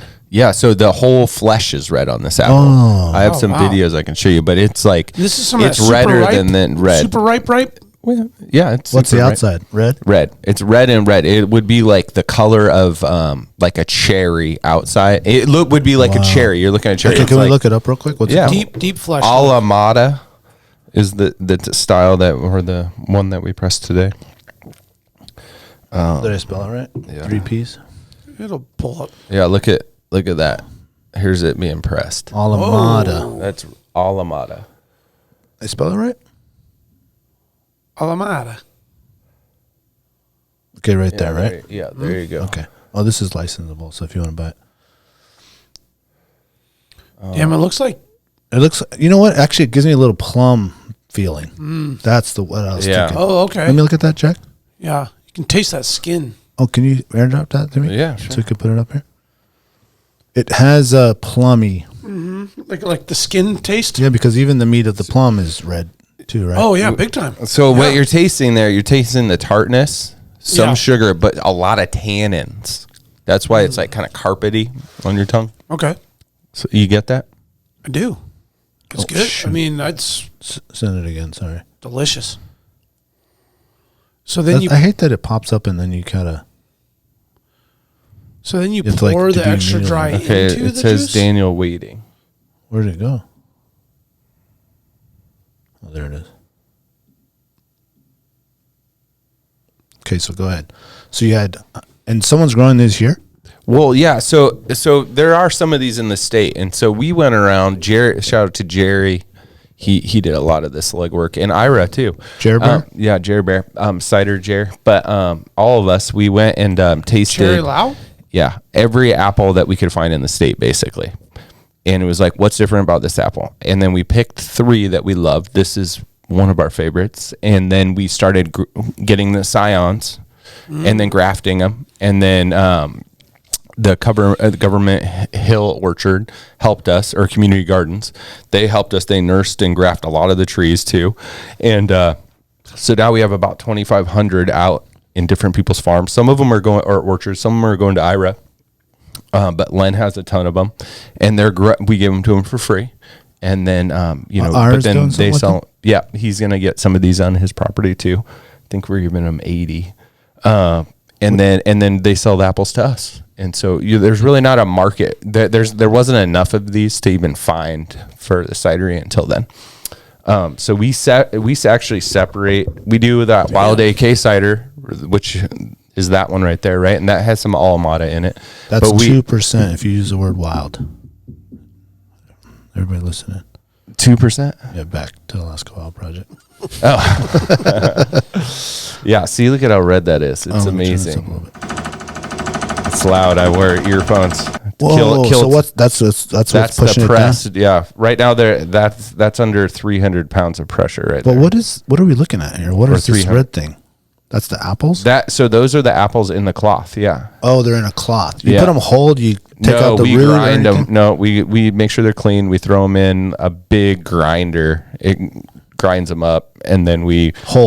Whole, and then we take that puree, basically, but it's big chunks, and then put it in 2 different cloths. We have like a stretchy cloth, and then this outer cloth has a lot more strength, and we wrap them up and then stack them. Down on that cloth full of that meat. Yeah, so in those 7 stacks, there's 7 stacks right there that we're pressing. In those 7, we get about 12 gallons. So that's about 120 pounds of apples, because we get about a gallon for every 10 pounds. Yeah. And so, yeah, that's our press. You can see the piston lifting up at the bottom there. And this is like right as we start pressing. Look at the very top. They're all fully squished. Right, because the bottom ones have been pressing naturally just from the weight of the upper ones. Right. Oh, so it pushes up, not pushes down. The piston goes up against the top. Does it get all the way smushed, like to an inch? Because right there it's about, like 6 inches? If you go to the other video, I think you can see it. But yeah, it gets to like where it's probably 1/8 of an inch. It's just like dry pulp when you're at done. The end. Mm-hmm. What happens to that stuff? We give it to Rabbit Creek Farms up. I think it's called Rabbit Creek Farms. Do they use it for their compost or something? Yep. And he grows watermelons and stuff up there. A bunch of different things. Nice. Rabbit Creek Farm. Dude, a watermelon cider. Yeah. We tried it with his watermelons. The problem is watermelons oxidize, and we just struggled with that. So, and we don't want to buy, like, most of the watermelon stuff you can get is kind of like a puree, or it's like synthetic, where it's like an intense drip, extract is what I'm trying to think. And so if we could get some organic watermelon juice that's not oxidized, then I'd be willing to get it outside. But for now, the only inside the state, which most of our stuff that we can get from inside the state we do, is from them, and we haven't like mastered the oxidization. What about pumpkin? Oxidation? So the thing about pumpkin tastes gross. Have you guys just ate pumpkin? No. It's not good. Everyone thinks pumpkin tastes like the spices that we overly put in it, including sugar. So the first year we were open, we made really bland sweet potato. That's kind of what it is. Totally. And we made one just because everyone wanted pumpkin, and we're like, well, we don't add sugar, so here it is. And people were like, I don't. It's fucking bland. They're like, I get it. I don't think I want to drink this. And it's like, all right. I'd like it personally. They got a whole bunch in the back. Yeah, so we've done it before. It's not really popular. So this time of year, instead of pumpkin, we do like a spice cider. So this is the first year we're gonna a hot one. We do hot and a cold carbonated one. Yeah, and so this will be the first year that we can that, and then we do cranberry. Those are like kind of our Christmas cran. Those are our kind of fall ciders. Okay. We have some other ones too, but Yeah, we have. Well, there'll be an Elmada coming out really soon with this, and then we have a ginger. What? Oh, what happened to We do a bunch of like little single batches that we never can. They're So just you like mostly have the okay. canned ones, but if you come into Double Shovel, there's usually What are we 2 or doing with 3. this real quick? Okay, yeah. So everyone make sure they take Hold that thought though. like a pretty good drink, and then we're gonna pour this Elmada in it. Oh, the kind of can. like we used to We're do with gonna the 40 and apple juice. Yeah, we're gonna back sweeten it with the Elmada. Okay. Did you ever do that? Drink the 40 down to the paper and then put orange juice. Yeah, and then that's tape it to your right. hand. What do we I've call? never We call taped those it. brass monkeys. Is that what that means? Yeah, the orange juice, and I think they're supposed to use malt 40, but yeah, brass monkey, that funky junkie. Brass monkey. That is what that is. That's really what it means. Yeah. You can, Okay, so now I'm you can pouring buy this a in? pre-mixed so now brass pour it in. monkey. I wouldn't pour it over on the table. That will stain the table. I made it. No stains. Nice. You know, they make a brass monkey in the club drink. You know, Club brand? I don't know Club brand. Come on. Yeah, you do. You mean up in the club? No, Club. Yeah, club. Pre-made Yeah, club. The drinks. original, Like club the soda? original mixed drink. No, like when you, Dude, it's like a little. it's a can, and it was, the brand was That Club. was like and original mixed They drink made like, in a can. you know, redheaded sluts and Long Island What? iced tea. Jack, you totally have. I promise I haven't. Yes. You had to have. You probably never had it, but you've seen it. No, I don't think it. Yeah, right here, look. I No, don't that's not observe. even the old though. I don't even hold it up. observe. Yeah, see, I know these, the Canada Dry and stuff. No, this one like martini. These aren't. They probably upped their packaging Totally because it different was like from the image, yeah. 90s. Yeah. Where's the original one though? Keep going. We'll just write With the OG club or- vertically. It was like the big white bold letters Yeah. club. Like you'd find them on like airplane rides. like research old school club drinks. Oh, we're getting there. Is that Carlton Club? Is that like from the Carlton from Fresh Prince? They were like a black can. It said club up and down, and it was like I promise Long you, Island dude. iced teas and yeah. I promise you, I don't know what that is. dude. I mean, Now think there's so about it though. many. Like I was just drinking Busch Light, like when you were probably drinking all these. I never like, really drank them. That's the thing. I just remember seeing them. Oh. And seeing other people drink them. You're I never busy. did On, drink you're them. busy on the enzymas. Never went full Zima. I was a You Bud never Heavy went guy. full Zima with I the did. Jolly Rancher in there. Oh, the No, Jolly I Ranchers. didn't Yeah, do that's that. like, That was a move. yeah. Damn, Like that's their new brand. I put original, Damn. but you're right. It was black or it was white. Yeah. It was Oh, I know that one, Rockstar. people listening to me right Or now. Mad Dog. I know Mad Dog. This is an 2020. original one, isn't it? But without this No, logo. no. They were distinct. You saw them in the cooler or in the shelf, like you knew what they were. Yeah. I promise I've never heard of them. Like before. back in the '90s, dude. It's Okay. someone hearing this is gonna be like, I know what you're talking about. Pete." Okay, so what do you guys think with the Elmada? I didn't and try that? it. I didn't try it. Back hold sweetened. on. Because you said it was kind of like that or something. Is that what you were tasting? Is that how we got to the club thing originally? I don't know. I'm all over the place tonight. I don't think this. But tastes there is now a big move when you go into the store now, which is cool that there's a lot of Alaska Oh, the companies there. pre-made one. Yeah. Like Denali's doing Yeah. their stuff, and Yeah. Distiller Alaska Distiller Anchorage or Alaska Anchorage Distillery, Distillery's yeah. doing theirs. Yeah. It's great, Jack. Do you like that? That is Hell really yeah. good. It's super good. Smooth too. Yeah. Knocks the carbonation down a little bit.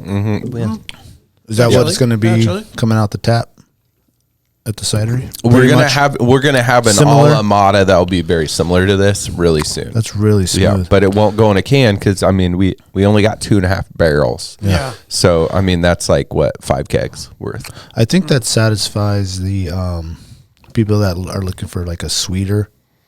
Because a lot of the just stuff something which I totally like different. is more not sweet. Yeah, this I think that the acidity of that fools you a little bit. It's not real sweet, but we did pour a lot more than I'll be putting in. There'll be I'm saying by the time we're done fermenting and everything, there'll be a lot less sugar than we have in there right now, but it'll have a similar flavor It's really good. because the extra dry is so dry. What happened to the seltzer? So seltzers like fell off. right? All in general. Oh, right? dude, the market data is insane. So God. during It got watered down, didn't it? during Everybody COVID, makes it one went now? the other way. Sure, yeah. What it is now is that everyone is trying to buy these like 15% drinks. Yeah, 4 locals. Like every time I talk to our distributor, Why they're would like, anybody want that? make a 10 or 11% cider, and it's like, dude, I'm not all about getting people just fucked up, you know. And they're like, well, those are the best sellers, and I was like, you know, we don't just need to chase that. Like, we're just gonna stay in our game. We make really good stuff. We have 4-pack of cider gets the job done, dude. And I right? mean, Oh man, like full send, dude. I mean, the Artie, what is this one? That one's 7. 7%. Yeah. I'm saying, you don't dude, need more than that. yeah, No. it works. No, they all want more, you know. They want like 9, 10, 11%. That's what all the data shows, right? And these mixed drinks, like they get you fucked up. Like you get one of those cans like from Denali, they're great. But they're like they're 16%, yeah. Dude, it's like I don't want to just get hammered. They're the Talkeetna Mule. Oh yeah. Love that thing, but god damn, dude, you drink 2 of those things, They should come with like you're on your Tums. lips, dude. You're on your lips. So we make a really good brandy over at Anchorage Distillery. Like we make our cider, then we bring it over to Anchorage Distillery, and then they turn it into brandy. We run the still with them, and then we bring it back. And we're not allowed to sell currently the brandy, which is incredible. Instead, we make like palmos and stuff, which is like it's a fortified wine, and which we are allowed to under our winery license. And those palmos are bomb. Like if no one's had a palmo, they're huge in like France and Spain, but they're basically a port Shout out to wine. Spain. Shout out to Spain. And AWP and we age them for a couple years, but we are talking about like, hey man, maybe we should get the distillery license just so we could like show people how good this brandy is, because it's kind of like, imagine like a whiskey or like a vodka. It'd be more like a whiskey, but with like a little bit of apple essence, like is what it is. It's super Like good. a Crown Royal apple. I don't know about that one. I saw that. I did not buy it. You've never tried Well, it? that would open No. a lot of doors. No, that'd be open a whole nother thing. But then the conversation went to, oh, we can make mixed drinks, and I was like, look, I'm not about getting anyone fucked up, but I was like, if we made a 7% one, then I would be in, you know, or 8 at the most. But I'm not making like a 16%. You know, you get the one at the concert, and you're like halfway through it, and you're feeling a little too much, and you're just like, well, that's this good for the doesn't- ballers on a budget. Yeah, it is. It is for that. Oh yeah, just hit that Dog- one drink and Yeah. just Yeah. full Or if you're on pop. a diet, Yeah. you want to just get one to get you there. Yeah. Well, the cider mimosa, That'll the do it. cidery, like, That's true. Yeah, that thing sells always like gets it crazy done. because of just the alcohol percentage. What's the 'Cause cider most? It's 8. Yeah. So What else is going on? What's up with the food sitch? So I see. I don't even want to say them. Pulling out bangers over there at the other spot. The food. You showed me a picture the other day. oh yeah, no, they got it. So I mean, the thing about the food is we're really passionate about what we do, and we want to match up with someone who's equally passionate about food. And we've kind of worked with some awesome people that it just kind of didn't work out, like our visions or that maybe amount of time they were going to be able to spend with us. So we're still looking for like a very passionate foodie that has like similar visions as us. In the meantime though, we are, so we have the farms. So Local Greens, shout out to them. You know, they sell subscriptions out of Double Shovel of local made year-round fresh greens. Is it back on and like consistent? It's consistent. Yep. So we got a farm manager over there, Logan Morrissey, and he's killing it. So Shout out to Logan. he is Cool like straight up believes in the vision. You know, the vision behind Local Greens was all about food security in Alaska, you know, a project for the community to give back to the community and like price the greens right. And change the way we're eating. You know, like when you grow up in like California and you talk to the people that have grown up in these places where you can grow, you know, produce year round, you're getting this bomb produce. Your kids like it. The whole family eats healthier. And, you know, we do that with salmon, with wild game up here, but we're really poor about like eating greens year round. So, you know, the kales, the arugula, mustard greens, the Swiss chard, and then all kinds of lettuce and all kinds of lettuce mixes. That's something that we can do. And it's like a straight through cost, right? So there's no profit being made over at Local Greens. It's 100%. Like as cheap as we sell it as cheap as we can.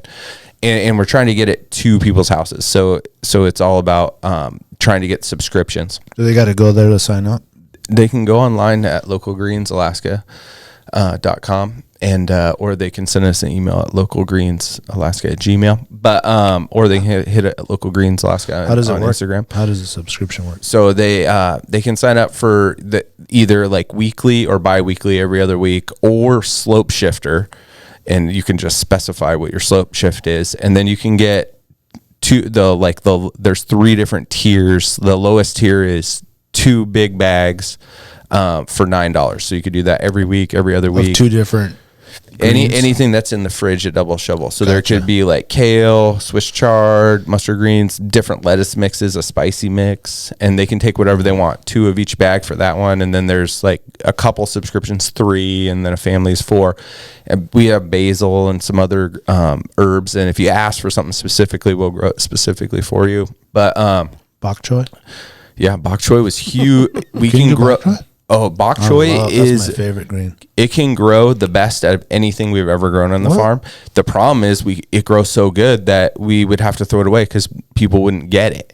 And we'd leave it in the fridge and then, or donate to the food bank or whatever. What you need. Yeah. But man, if people want bok choy, we can grow it. It's awesome. Love bok choy. It's so good, and especially when you get it little. So it's like when you get it, Is that spicy?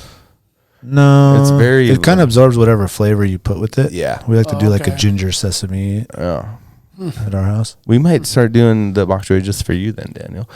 I'm in. It's super good though, and I mean it will overtake the farm. It grows so fast. Anyway, so you sign up and you can come every week or every other week or on your slope schedule to pick it up. And then if you miss a week, you can just get more the next week, and you can go any day of the week, anytime Double Shovel's open to grab it. And it's in the fridge. You don't have to like check out or anything. It's just on the honor system. But right now there's 20 subscriptions open. So we need to do that. Oh, there's a cap. Yeah. Cause I mean, we can only grow so much. Yeah. Produce so but much. we definitely need to sell those 20 subscriptions because we're doing a flatline cost, to the community, a breakthrough cost through the community, out to the community. So like when we're not at our level, we're actually just losing money.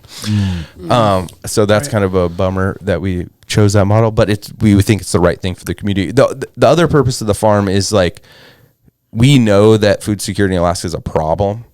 And we know that if the port goes out in Anchorage, we only have a day and a half of food in Alaska to support Alaskans. We need more things like this. And so what we really want to do is show everyone like this works and this is better. You don't even have to wash it. It lasts 4 weeks in your fridge. Your kids will like it. It tastes like lettuce. It tastes like kale. It tastes like the things that you can grow in your garden, not what you buy from Costco that lasts 4 days. And Costco has the best shit other than us. And so hopefully what it does is it inspires someone else in the community to do something even bigger and better for Alaska's future. But the one thing that we're struggling with is like Alaskans really need to step up and support what's important in Alaska. And yeah, maybe it's a pain in the butt to like drive out of your way a little bit. You're already going to Costco or Cars or wherever. You can swing in and do it, but it's like we need people to like go, hey, these are important things that I want to support, so then we get more of them in the future. And if they don't, we're not going to get any of them. Can we hit them with a Wild Project promo code? Sure. Not yet? Yeah, we can work something out. That's what we should do. Yeah, that works. Let's get that started. Yeah, that'll be good. But yeah, I'll jump back on that, dude. So the cool thing about what we're doing right now is we did find a really passionate chef about this like farm to table salad idea, and she's gonna start making farm to table salads from our farm in her commercial kitchen, and then bring them prepackaged and sell them at a Double Shovel. So that will help a little bit. And so we'll talk about it a little bit more when it's coming into fruition, but it should be like in the next I love 3 that. to 4 weeks when they're ready, and I'll start talking about it when we know like the exact date. But man, if the community can get in, and we love those pre-box salads that are made local, but all the ingredients in those other salads come from Washington. They're washed, like they've lost some nutrients. They're not going to be as good. Our salads are going to be 100% from our farm. They're going to have microgreens as flavor, and a bunch of other herbs and stuff. So it'll be a farm to table salad, the only one available in Alaska, and it'll be available every day. People can come get them for lunch, take them with them. It should be pretty cool. So we're really pumped about that idea. I'm pumped now too because I'm on a diet. Nice shout out, man. Yeah, I that was love good. local greens when it was cracking. Good to hear that you guys got some traction going again. Yep. So good come for get you. your subscriptions, guys. We have 20 more. We really need your help so we can get through the winter. Okay. Good call. A couple other upcoming events. The Northern Aspects Film Festival, November 2nd. We're planning it's on like going. And there. you guys see who got in? Did he get in? Yeah, Jay got in yesterday. Yeah, I didn't hear it. I didn't hear that he did. He sent me the note, and it was congratulations. You've been selected. So our boy Liska is I filmed. feel like I might need to reach out to him for some more Liska gear so we can support. Oh dude. yeah. Oh, I got my 907 crew. I'll be Oh right. yeah. Yeah. I need to just hook up with him and get something. Okay, so November 2nd at Beartooth. Also November 5th at Beartooth is the second showing for that Right, Northern right. Aspect Okay. film. Oh, they have two Thing. showings. And he had one Very yesterday too, right? No, that was a different. Oh, it he was a part okay. of another one. I Yeah, forgot the what ones it's for called. the true True. Yeah, Yep. true. And then the What was other that event, about? same skiing. skiing. Okay. skiing. Okay. Yeah. Yeah. The other one I That want to season's bring up coming. too is the Big Buck competition. This is for Kodiak residents. Shout out to all the Kodiak people or anyone that's going to Kodiak to hunt now. I mean, now's the time people are going. Now until the end of the season, which is, I believe, December 31st, end of the Yeah. year. If you get a dandy out there, take it by Big Rays so that they can enter it into the competition. And they will be having a big thing middle of January for Still the in the winter, works, a big right? party. It's still in the works. But if you happen to be going to Kodiak, Yeah. which I know a lot of people are, or if you live there, head on down to Big Rays, formerly known as Max or still Mac. Yeah. And turn it in. They're trying to bring that whole big thing back. How are they going to judge it? They have someone from actual Pope and Young, or what's the other one? Boone and Crockett. Yeah. Yeah, I think they yeah. have one person from actually both of those Oh, okay. that come and they actually like scientifically Oh, that's cool. measure all of them. Yeah. Yeah. Right. Well, because some of them are taking archery. Right. So, no, it's cool. They want to like revitalize that tradition, and I hope I can make it. That's my. Are you going concern. down?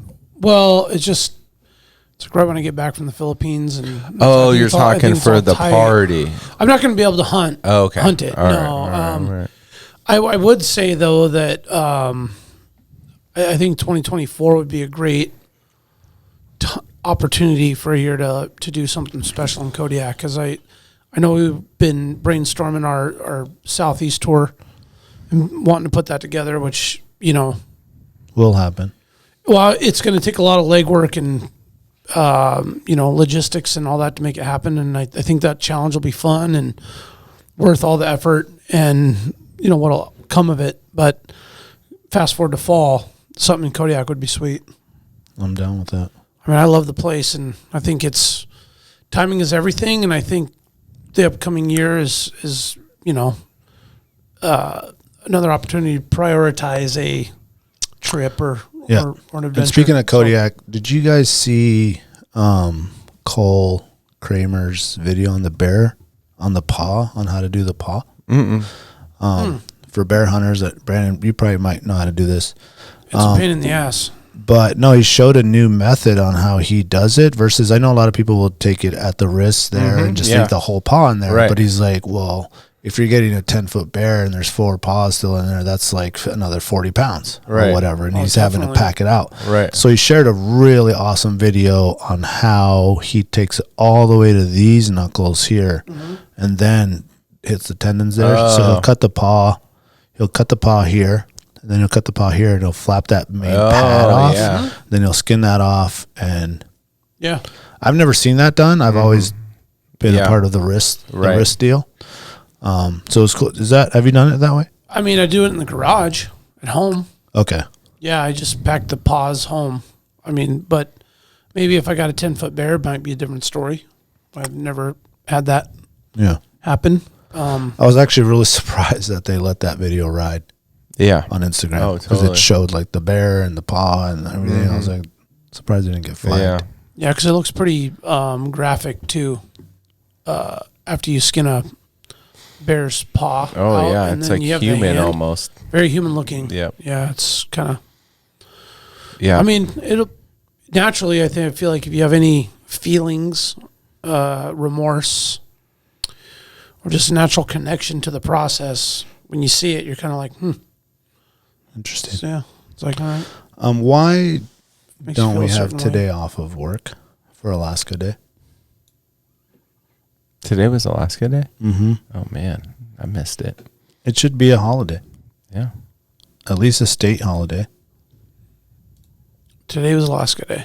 Yeah. I feel like we sound like assholes saying that. I know. We are. We are. Alaska Wild. Well, no, we're talking about it. Well, I mean, just, you know. I feel like a lot of us spend so much time loving Alaska the right way that like we don't. It's just another day. Dude, I do not. Yeah, you're need just a fully day entrenched to, in, yeah. like, I was actually going great. to post something tomorrow and be like, guess what? It's Alaska Day again. and the That's day right. after. That's right. Every day. Yeah. Because there was like everyone like, oh, Alaska Day with a picture or whatever. You know, Logan and I were It is pressing Alaska today, Day every day. and we were talking about how we were listening to Kill Tony, and we're like, he'll be like, "Hey, what's interesting about you?" And so many people like really don't get outside. It's like they don't have like an outside passion. It's unbelievable to me because it's like we do, and everyone we associate with go outside as much as they can. And when you ask them like, hey, what are you into? It's like, I'm into being outside doing stuff. Man, we're so fucking lucky to be Alaskans. Like I take it for granted all the time, but yeah, it's I was fucking talking great. to my physical therapist today. Just moved here from Washington, from Eastern Washington. Oh, yeah. Okay. So he's totally into hockey, totally into hunting. Yeah. And all that stuff. And we're just bringing up like all the stuff that I'm into and stuff. Yeah. And he's like, oh my God, that's why I moved here. Yeah. He's like, man, you guys just are doing everything up here. And I was like, yeah, I'll never move. Like, Yeah. this is what I want to do. It's awesome, man. And it's, it's crazy because like, instead of being like, oh man, we're so lucky to like get to go out this weekend and go spruce hunt hunting. It's like, oh, we could have gone spruce hunting, or we could have done this or that or this. And you like feel bad that you couldn't do it all, you know? Oh, all I could look at today, walking back and forth from shop to shop at the Blue Bird Sky, was like, I'd rather be out deer hunting. Yeah, totally. Why am I not doing that? How was Today the weather and the sound? This was the 3 days ago. Probably epic. I mean, I checked it. It was nice. Oh, this whole week is going to be nice out there. Oh, really? Fuck. Alaska Day. Whereas October 18, 2023 marks the 156th anniversary of the formal transfer of Alaska from the Russian Empire to the United States of America. So today is a day to celebrate the magnitude and significance to which we have grown as a state, to be grateful for the wealth of resources, culture, and nature we have. Well So- said. I wish I wrote that, read that on the read. on the Well interweb. read. Was that on like the State of Alaska page or something? No, but what I wanted to say is that I will make a personal commitment to commemorate this day I'm going to ask for it every off. single year And go moving do something. forward. Yeah. Because if you listen to our intro to this show, it's everything what that statement says, and admittedly, as much as somebody might go, this is the first and last time I listen to this podcast, these assholes don't even know that it's Alaska Day, and they have a podcast called Alaska Wild Project, didn't say or promote this. It's okay, because to Jack's point, I'm caught up in I live here. Every day is Alaska Day. That's right, man. I enjoy the significance of our wealth and the magnitude of our, resources, culture, and the nature that we love and have. So Sounds like a sticker. So what I would say is that admittedly I take that for granted. I'm not apologizing for it because that's just everyday life here. However, I would say, again, I'm making a commitment to commemorating that and remembering it from this day forward because we should do something. It's pretty damn true. It kind of hit me close to home when I read that. Yeah. Mm-hmm. That is definitely something that we should be promoting and announcing on our show. And we're, there's room for improvement every day. Yeah. We occupy the biggest space in the room, right? Room for improvement. I don't know, Alaska man. Wild Project is always looking to improve. So I'm not like shaming us or feel guilty for it. I'm personally going to make sure that doesn't happen again. Yeah. I mean, it is a pretty important day if you when think your about kids write about the author in kindergarten book, and they're like, "I'm outside and I love being an Alaskan." You're like, "We're doing shit right." And if we don't meet a day that someone claimed to be Alaska Day, every day is Alaska Day. And I mean, we give. But we could do something cool though. Yeah, we could. We could do something cool. I'm surprised more people don't do something. Because they're already living it. Because you just come up and today's Alaska Day. Yeah, wow. And we're it just here is every because we day, don't so I have forget about off that. and all that stuff too, Although I mean it's a work day, so that's true. Does it fall on a weekend? I guess it must. I mean, right? Every 7 years. Yeah, I mean it should be like the first Friday or whatever, but It's it's just the the exact. 18th. It's Seward's Day, 18th. right? It's 18th, yeah. So it'll rotate, but Yeah. No, it is a special day. It is. Like huge. Oh yeah.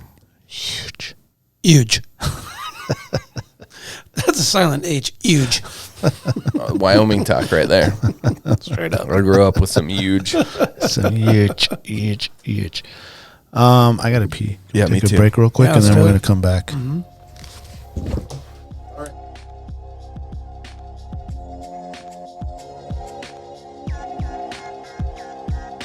Big Ray's, the Alaskan Outfitter, committed to outfitting Alaskans across the state since 1947. Whether you're a recreator, parent, guide, or corporate buyer, Big Ray's has the gear you need tailored for Alaska's harsh conditions.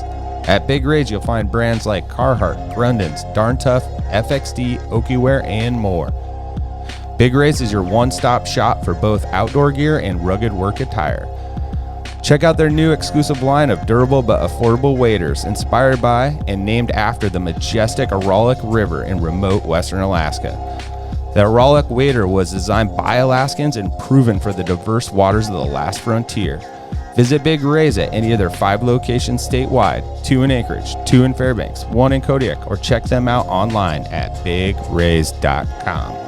Tailored Restoration, helping Alaskans turn disasters into new beginnings since 1972. Their 24-hour services include fire, water, mold, post-emergency cleaning, and repairs. Tailored built its reputation with years of committed and reliable service to the community with innovative restoration and home remodeling. When you have an unexpected home issue at the most improbable time, Tailored has an emergency response number with trained professionals available to help you anytime, day or night. Tailored Restoration has locations to serve you in Anchorage, Eagle River, Mat-Su, or Fairbanks. Give them a call at 907-344-1239 or make an appointment today at tailoredrestorationalaska.com. Total Truck, Alaska's premier supplier for custom automotive accessories and overlander products. If you want to customize your vehicle, talk to the team at Total Truck, where you'll find their expertise along with top brands such as ARE, RSI Smart Caps, Goose Gear, iCamper, Frontrunner, Rigid Lights, Rhino Lining bed liners, and everything you need to outfit your truck or SUV. Want to turn your truck into a sleeping option? They have rooftop tents, custom camping equipment, electronics, and solar energy packages to keep you powered up deep in the backcountry. Stop by their store location on Dowling between the new and old Seward Highway, or check them out at TotalTruckAK.com.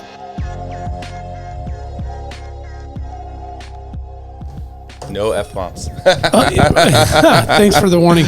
Hey, real quick, so you shared a really cool image with us today on the text chat. Oh yeah. So You got a family member that had some success in the hunting world. Yeah, we're gonna. So I have a godson who is a hunting fool. Nice. And a great role model for his little cousin who is my son. And man, this kid has worked so hard for so many years. I have pictures of him. I have never got to go deer hunting with them, but him and his dad. Picture. But he's been out deer hunting with his dad since he hits the annual boys deer hunt since he was 5, I think. And he's put down some does. He can tell us about it. But this year he had some success. So let's let him tell us about it. But do you want me to just airdrop you the photo, Dan? Oh, there it is. Oh yeah. Oh man, dude, look at that, dude. Whoa, dude, it's that thing is all palmated. That thing is massive. Yeah, so it's a big old muley. Yeah, it's a mule deer. Yeah. So like a moose. It is palmated. Let's hear it. Let him hear it. Let's give him a buzz. He just got home from his football game with CB1, and then and let him tell us the story. I don't want to ruin anything here for him. You just came off a plane in a football game? Not a plane, just a football game. No, playing. Yeah. Oh, okay. Yeah. So I knew when I called them right before the podcast started, they were in OT. I guess I could turn this. Oh, because he's gonna just look at me. He's like, why don't we switch? Okay, yeah, we can do that. Let me get him on.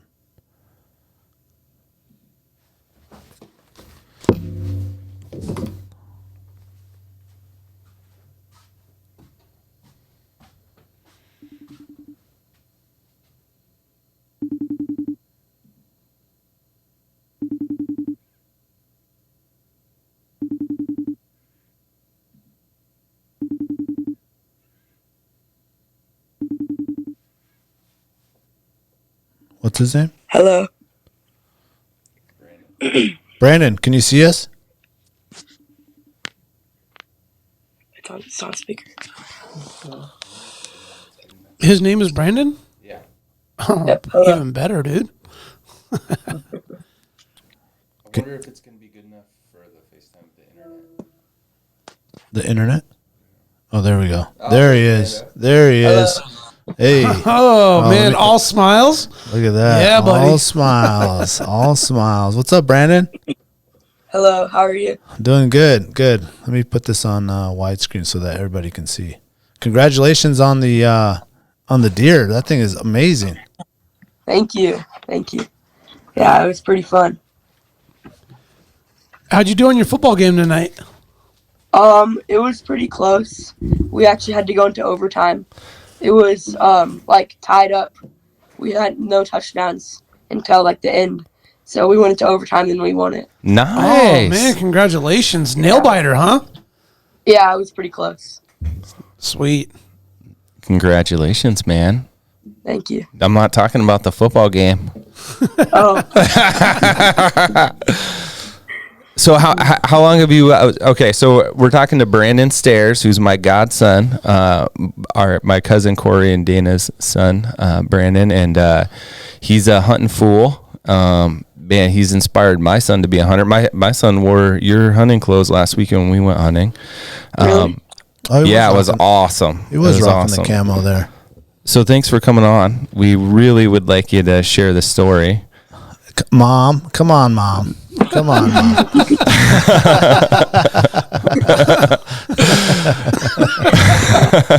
Mom, he's on live on Alaska Wild Project. Man, let the boy shine. That was my cousin Dana. She is awesome, incredible human.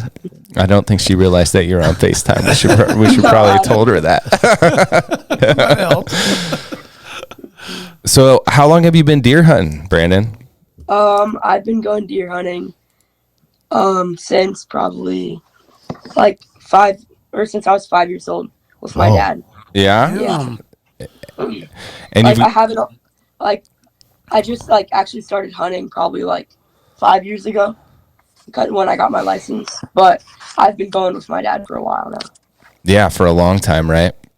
Fun fact, Brandon, your dad actually helped me carry out the biggest caribou I've ever gotten in my life with Jackie Boy over there.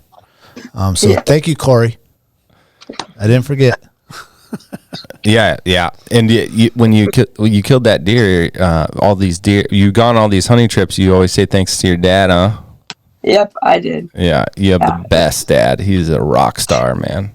Yeah, it was pretty awesome. I agree. Every time I hunt with your dad, I still learn something, which is insane. Since I learned from John Lau, John Lau thinks he knows everything. So, my dad's awesome, by the way. But all right, man. So before this trip, you ever kill a buck? Nope, I hadn't. I had shot in 4 does before, but I had never killed a buck. 4 does, first buck. Yep. Now, this isn't just like any regular buck. We were looking at the picture. I think Brandon thought it was a moose when he saw it. No. It has palms on it. It actually kind of initially looked like a antelope. Just yeah. I mean, I guess when I just glanced at the text, in the middle of the day, like, oh, wow, cool. And then I went back and looked at it again. I'm like, wait a second. It's like moose antlers on a mule deer. Yeah, it had very big paddles on it. It was cool. Yeah, Great paddles. animal, it has dude. paddles, right? That's It does. incredible. That's right, man. So Brandon Stairs. So Daniel's here, and so is other Brandon Fifield. Fifield, sorry. Okay. I always mess that up for some reason. lot. Anyway, so we have 2 Brandons. We're going to call Brandon here Brando for this conversation. There it is. But all right, dude, let us have it. What went down this weekend? Okay, so we started off on Saturday morning. We woke up really early and we did like a lot of walking. And we didn't really see anything. So Saturday we didn't see anything. Sunday morning, we instead of going deer hunting in the morning, we went goose hunting in a field, and we shot a couple geese, which was pretty cool. Nice. Yeah. And then in the afternoon, we went out on another afternoon hunt, and one of our buddies called us and said he spotted 5 does and 1 buck, and he said that it was a shooter. And, he spotted it from a long ways away, so he couldn't really tell. So we, walked up this, we walked through this big draw, and we walked up the side of the draw, and we could just see the heads of, 2 of the does. But, they didn't know we were there, so I got set up on my shooting sticks. And, Nice. And then, we just, waited, and then you eventually, would see, we saw all 5 does. And they were actually on, our neighbor's property, so we had to wait for them to come on our side if they did. And then they all started hopping the fence, and then you could see the bucks horns or antlers just coming up over the hill, and it was a 2x2, and you couldn't really tell if it had the 3rd eye guard. Yeah, in Washington you have to have 3 eye guards for it to be legal, or 3 points on one side for it to be legal, and you couldn't really tell. But then it hops over the fence, and we're probably 60 yards away from it, and it's just standing there broadside, and we're just trying to figure out if it has 3 points, and we finally we couldn't make out that 3rd point on it, and we weren't 100% sure that it was legal, so we didn't shoot it. And it stood there for probably 10 minutes just staring straight at us, and it was pretty taunting. But yeah, we didn't shoot that one. And it was just kind of showing that the grit, I guess, which was pretty cool. That's what my dad said. If you just wait, and then you'll get a better one that's 100% legal. And I guess my dad was right. Great lesson. Good patience. Yeah. Mm-hmm. And then so we finished out that night. We didn't really see anything. And then Monday morning, we had to go home probably at we had to go home pretty soon because I was going to try to make my football practice on Monday. So we were going to leave at 12. Don't worry about school. I got to make that. I was just going to say, we're not worried about school. Sorry, B. He's just going to make sure we make that practice. Yeah. So then we were hunting in the morning. And then we get a call from that's my dad's like college buddy's son who works out on the farm. And he said that he spotted a buck like bedded down about 600 yards away in the CRP like grassland. And so we drove over there, and you could just see its like antlers just like sticking out, and you knew it was a really big buck. Like he had his binoculars set up on the back of his truck, so they were just pointing right like at the buck, and you could just see his antlers sticking up like in the grass, and you could just tell it's like a big one. So then we tried to like make a plan, like we're gonna like walk up to like the east of it and try to like sneak up to the side of it. But then the wind changed while we were over there. So, and we could like, we looked through our binoculars and we could see like he was staring right at us. So we got back in the truck and we drove back to where Hunter was at. And so we made another plan. And so we snuck up the side, like on this little dirt road. We stuck up the side, like of the CRP land, all the way up to like, I don't know, like pretty much even with the deer. So like the deer was like right here, and then we like snuck up to like the side of it. Mm-hmm. And it's still probably like a couple 100 yards away. So, and we couldn't, I couldn't see it there because the CRP was so tall.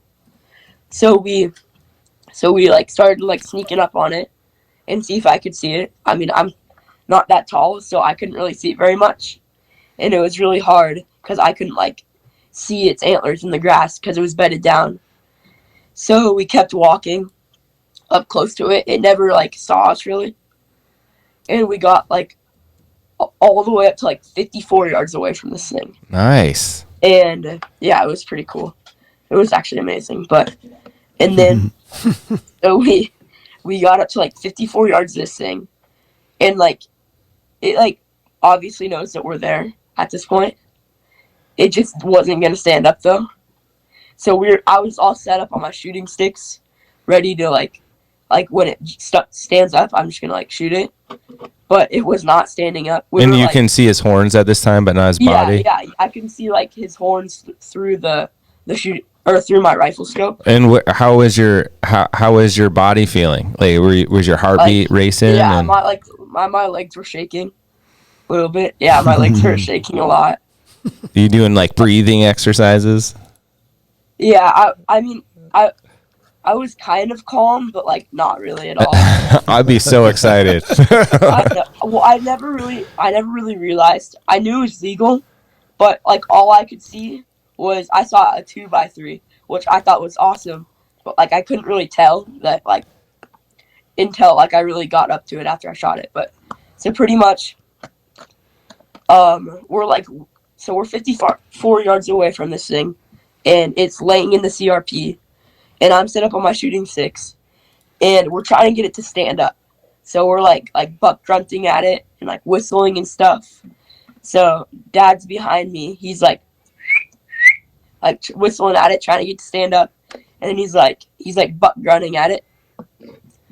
And, what's that sound like? Like brat. Like he's like. I think that's exactly what the sound your dad made for me. But yeah. Yeah. That's his caribou call. Daniel, we're gonna get the big one. Hold on a second. Yeah, that's like he's just like doing that, trying to get to stand up, and it is just not standing up. It was like looking at us, but it was not gonna stand up. So then he started waving his hat at it. He like took off his hat. He's like waving it around, and then it finally stood up. And it finally stood up, and oh man, that's so funny. It finally stood up, but when it stood up, it did not look at me. It just bolted. Oh no! Yeah, so like it just like ran as fast as it could, and like it was like I like had a good shot on it. But like it was still a running shot. So then I shot, and I hit it in like the back, which slowed it down a lot. And I was hunting with my Uncle Jake. So, and he was also set up on shooting sticks. He was waiting for me to shoot. So I hit it and then he shoots at it and like hits it, slows it down a lot, and then it like lays down, and then we run up to like where it's at, and it like sees us and it stands up and just like starts sprinting again. Oh, Like, yeah, it like stood up and it was gone. It was like running, and then like at that point, for whatever reason I dropped my shooting sticks. So, but I made like a freestanding shot. Oh, that's the toughest shot. oh yeah, Yeah, it was like running. heart and then- pumping. Yep. yeah, and I just like I shot and I just dumped it. Nice, dude. It was running. Yeah, Nice I was shot, dude. very, like I was really surprised. Yeah. Oh, I bet your dad had a big smile then. Oh yeah. It Hey was Brandon, pretty- what is CRP mean? What is that? Is that like a grassland or something? It's like a grassland. It's like what is it? It's like conservation preserve. Oh, okay. I think they get paid to have so much of it, right, by the government And that's for the deer? Acres of CRP because it like for the wildlife. yeah. Okay, a while. gotcha. So you shoot the deer, it dumps. I bet you're pumped. What happens next? Yeah. Well, we like it like we kind of like wait for it to like finish like because it was on the ground still. So we like kind of waited for it, and then we walked up there, and then that was when I really realized like, oh my gosh, this is like a huge buck. It's a monster. Yeah. I thought it was like I thought it was like an average deer, like big, but like it wasn't like that big. And I walked up to it and I saw it was like a trophy buck. Yeah. Oh yeah. Like people were calling it like the buck of a lifetime, and I believe them because it's like the biggest buck I've ever seen. Oh yeah. And the palmation's insane. I mean, what a cool, unique buck. Yeah, it's like the size of my hand. It's just like huge. Yeah. Wow. So then I was talking to your dad. He said you guys are going to do something with that buck, right? Yeah, we took it to the taxidermist, and I think we're gonna get a shoulder mount of it. Yeah. Nice. And what did the taxidermist tell you? Damn. That's all it said. I've touched a lot of mule deer in my day, but man, have I never seen something with a palmation like this. Yeah. This is like, he was very surprised. Yeah, it's so cool and unique, man. It's your story. It's your buck. You know, you're and your dad's buck. You know, you got that for the rest of your life. You'll be Share remembering. together. You know, this hunt with your dad. Are you going to put it in your room? Yeah, probably. Is that a wood duck behind you? Yeah. He said, I'm going to put it in my room, my dorm room. Oh, Look at yeah. that wood duck. When I buy a house in that room. Yeah. Then- Just go follow him. Oh There you yeah. go, bro. Nice, dude. Whose deer is that one? Oh, a little turkey there. It's my dad, but Okay. like that was like one of the first hunts I've ever been on with him. Coyote. Nice, Yeah. dude. Looks like you got to pick Let's up not the... see that jock strap, bro. Yeah. Come on, man. That's Pick up- private. I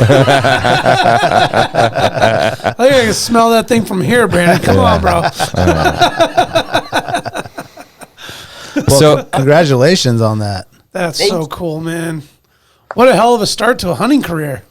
Oh, We're so pumped for you, man. Sounds like you're ready for Absolutely. Alaska. That's I right. can't. Yeah. We need to get you back up here. Brandon went red fishing on the Kenai with us this summer. Nice. Yeah. Oh, did he? Yeah. Actually, Nice. Brandon met your daughter over at she was working. We went over to the Alaska Oh, Native, Native Heritage Center. Oh, yeah. is that the family that was up? Yeah. Oh, wow. Yeah. Cool. Yeah. So Right on. Nice. yeah. So hey, Brandon, man. So there, for all the other kids that are, thinking about getting outside, what would and doing, you growing up hunting and you fell in love with it. So what would you tell all those kids out there? Keep pursuing it. It's a really, really fun thing to do. And just like keep hunting and try to go as much as you can. And like don't get down if you miss a buck. Cause like it'll happen. But it's just once you get one, you have that feeling, and that feeling never really goes away. Yeah, man. That's well awesome. said. Man. What's your favorite meal that you're looking forward to with that meat that you harvested? Well, the backstrap is obviously going to make really good steak. Yeah. And I would probably say we're making a lot of hamburger meat with it. Perfect. So Nice. we're going to make like hamburgers and pasta and Tacos. tacos. Hell yeah. It's Nice. going to be really And you put some meat in the freezer for the family. That's right, man. Good You're a job, provider. It's pretty awesome. Way cool, dude. That's awesome. Yeah. That's awesome. Well, thanks for coming on and talking to us and telling us the story. And we're actually excited for you to come back up here. We'll have to have you come in the studio. Yeah, Oh, come that'd check be it out. Great, man. All right. Yeah, that'd be fun. Thanks for having me. Yeah, Brandon, we're super Yeah. proud of you, man. Yeah, good job. Thank you. Yeah. Yeah, well, good luck to the rest of your football season. Go get those wins. Make sure you keep your grades up. And next year, man, go get another big buck. Will do. Take care, buddy. All right, man. Later, Brandon. Later. That was actually pretty darn cool, man. Yeah. Oh, it's just fun to like listen to a child's story or a teenager's story of like he's been hunting, so he's got experience. But man, when you make that first kill and harvest that you're like really truly proud of, that you'll never forget. And I'm sure all his opportunities and experiences he'll have a memory, but this one's probably going to stick. Oh, yeah, man. forever, dude.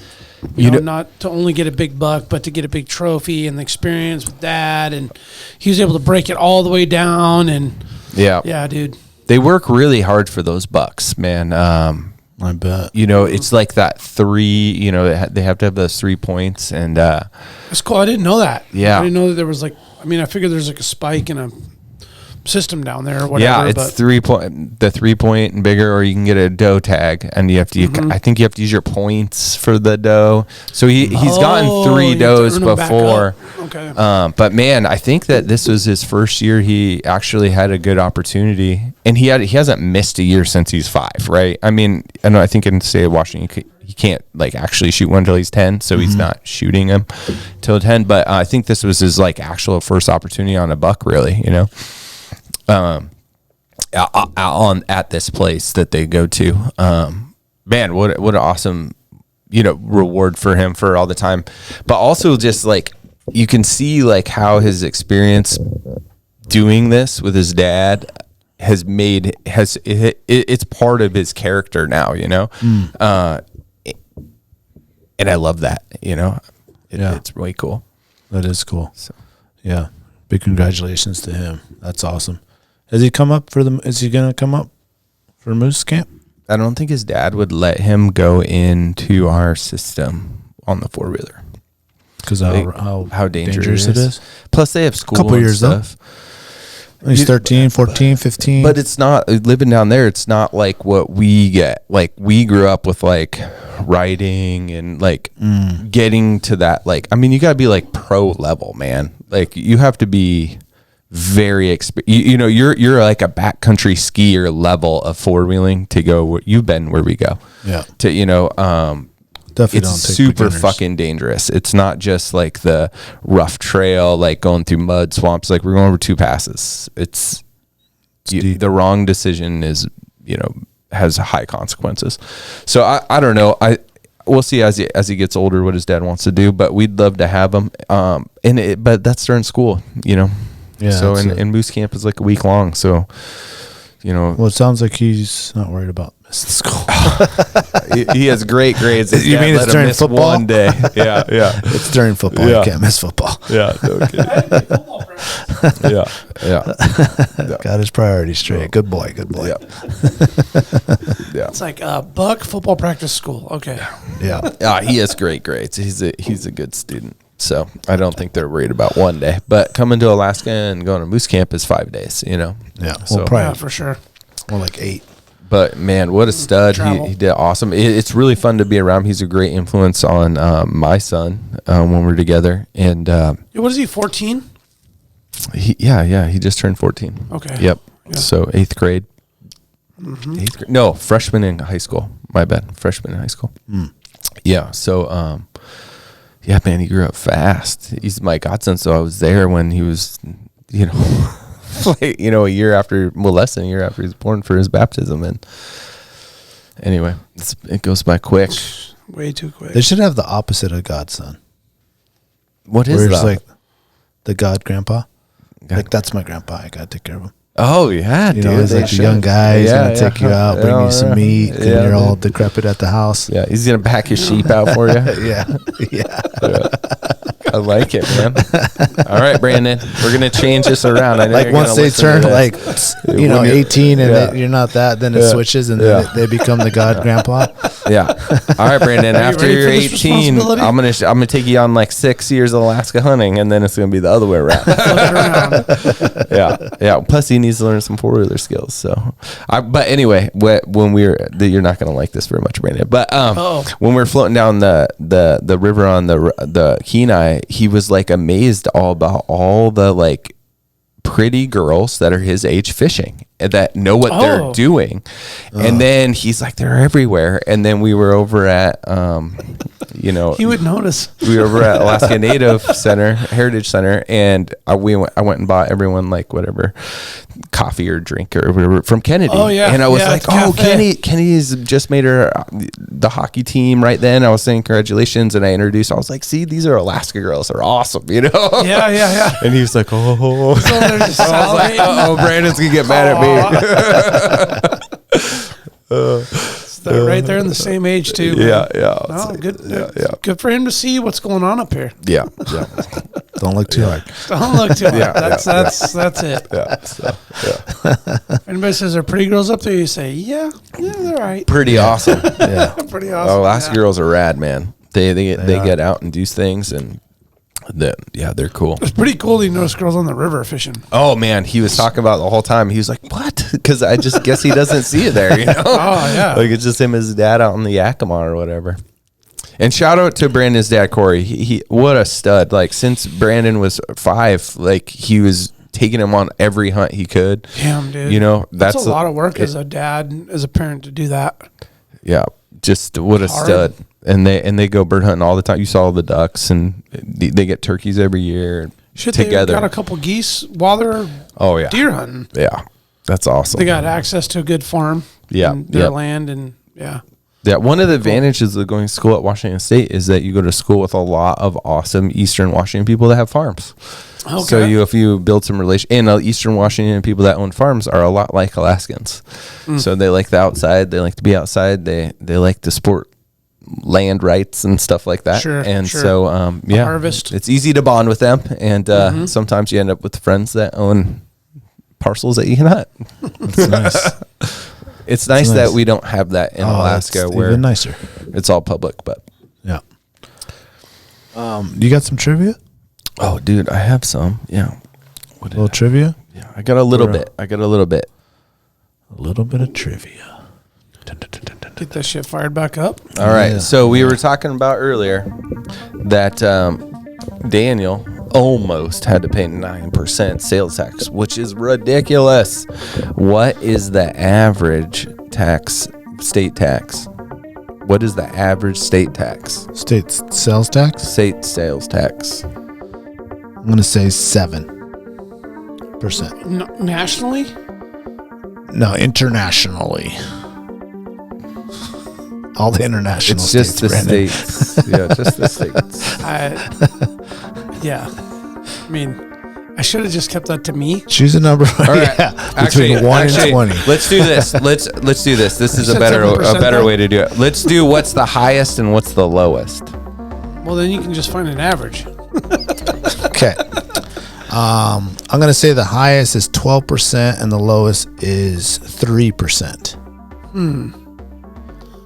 I'm going to say the highest is 17.3%. The lowest is... That's so high. 2.6%. Oh, this got really difficult because then I looked at this other column that adds in the local tax. So we should probably just do... without local, like, because that would be like if your city had a tax to add on to it. Let's do like Jesus. with the story that I said. So if you're gonna ship it from, Wouldn't that just be overall then? Yeah. So then our ranges are good then, right? Okay. yeah, All right. So the lowest is 2.9% I said 2.6. in Colorado, and the highest is 7.25. Oh, shit. We blew way how's out. that? When I was 9%. That had to do with that local thing. Oh, so we gotta look at the other number then, because that's what they're charging you. Okay. So we can, but anyway, California had the 725. Now, if you Look at that. include local, Yeah. it's 9.55 Still not even that high. in went way Tennessee, So Seattle or Washington's up there. and Louisiana has 9.55 too. And Washington is really high. Where is Washington here? Washington is 9.29. Yeah. So right around what you said. And the lowest, let's see here, Is is 0. 1.76 because it's just local and it's Alaska.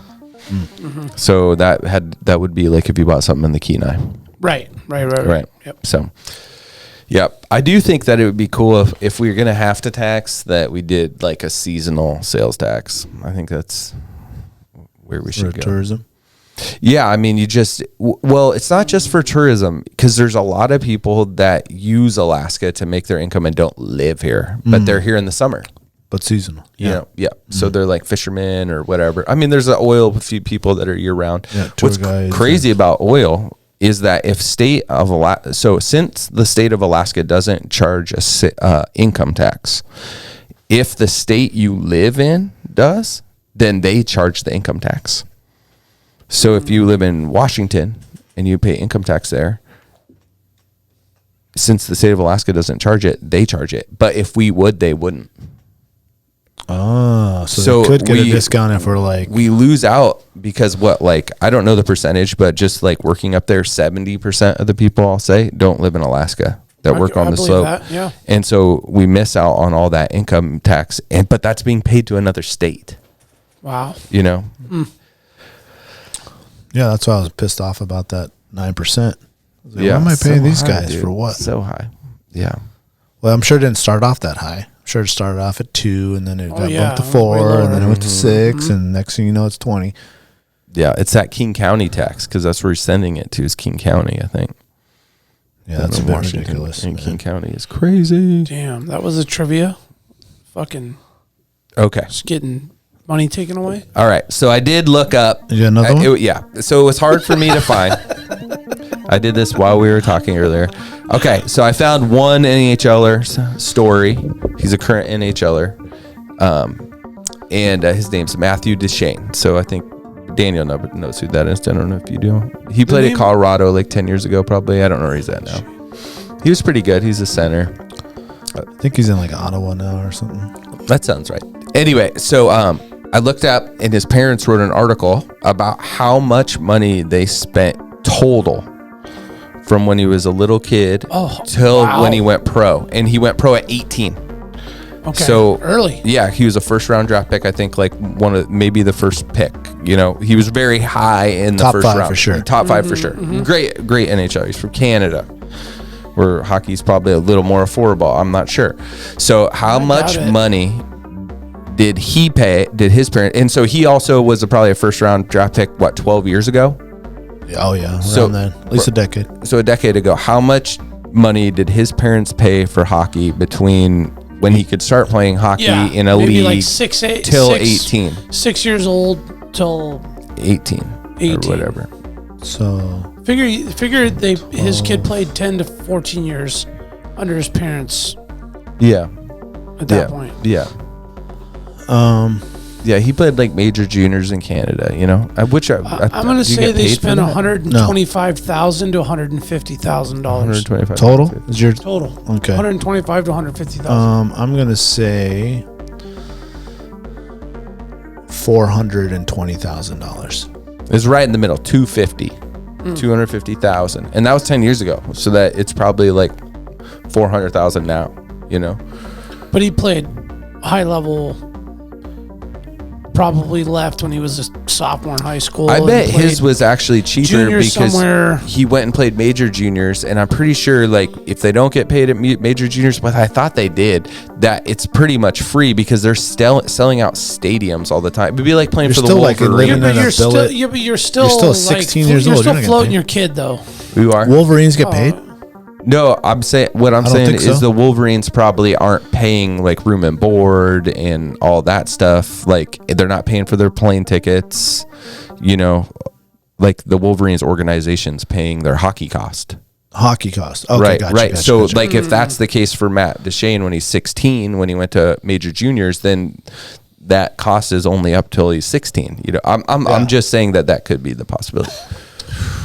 Who knows? I Either still way, think you're getting a bill in the mail for something. now for him that investment paid off. You know. Oh yeah, of course. I mean, Yeah, that's I'm what- For him, did. Yeah, I mean, what's yeah. the percentage? Like point Ooh, that'd be interesting. I bet. 0.03? yeah. You know? Yeah, I I remember mean, if you that. saved all that money, your kid can graduate high school and have a house and paid college for it. Or go to Yale. Yeah. Wow. Yeah. Yeah, very good point. Go to Yale. Yeah. Nah, they want him to go to, Shattuck's and St. Mary's. And Which you have to pay for, oh, yeah. for which is sure. insane. Yeah. I mean, if you're, Well, yeah. I mean, I don't think you can get a scholarship. I think like the big dudes get a scholarship, but some of the not top. Oh, okay. Well, it's better chances than I thought. Fuck. Okay. If this is right, it was written a week ago. What is the percent? What is the chance? One in what of making the NHL and playing one game for any youth player? 1 in 700,000.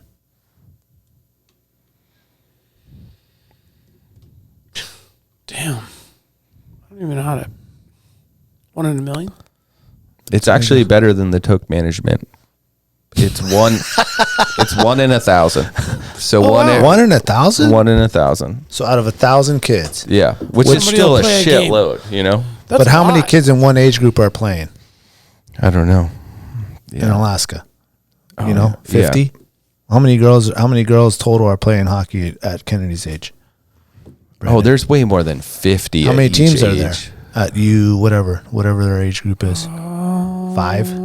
No, but there's also like house hockey, right? Is there house hockey for girls? No. But there is for They're mixed boys. in with the boys. There's not even an option. Yeah. No, they're mixed in with the boys.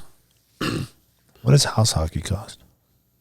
I think that's that Great $2,500 a year one we found. Okay. Because the average is It wouldn't probably be house that- hockey, I right? don't even know if it would be that much. Yeah. I actually, it would be. Yeah, it would be that much. I mean, we played You're right. the kids played first session last year, and so that's 4 months long, and I think I paid $200 per kid. And if you get on a really good organized house team, you'll even get a travel trip in there, which is fun. Dude, you don't know the difference, dude. It's just You about still got having Coach fun, Wilkie man. telling you, get your ass on the boards, Buitrago. But we practice outside. We played outside. Yeah. Like none of these kids are. Does Kennedy play outside? No, No, hell no.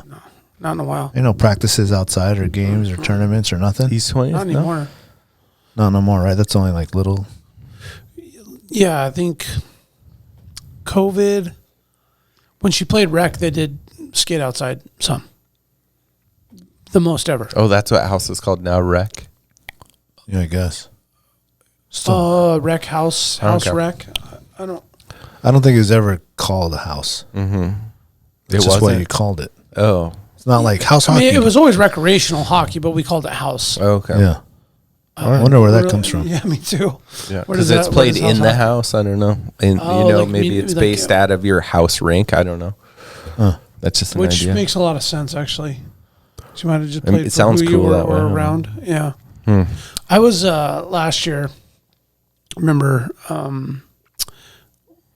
our daughter's game was at Subway, and I think we were at Red, and so we watched the game. And if you know about the red and blue rink, there's less watching space on the red side inside, so you have to go outside. Versus the blue side, you can sit Yeah. in the blue line and see majority of the game. Come downstairs, waiting for Kennedy to come out of her game, and there's a rec, like 10U game going on. and it was packed to the gills.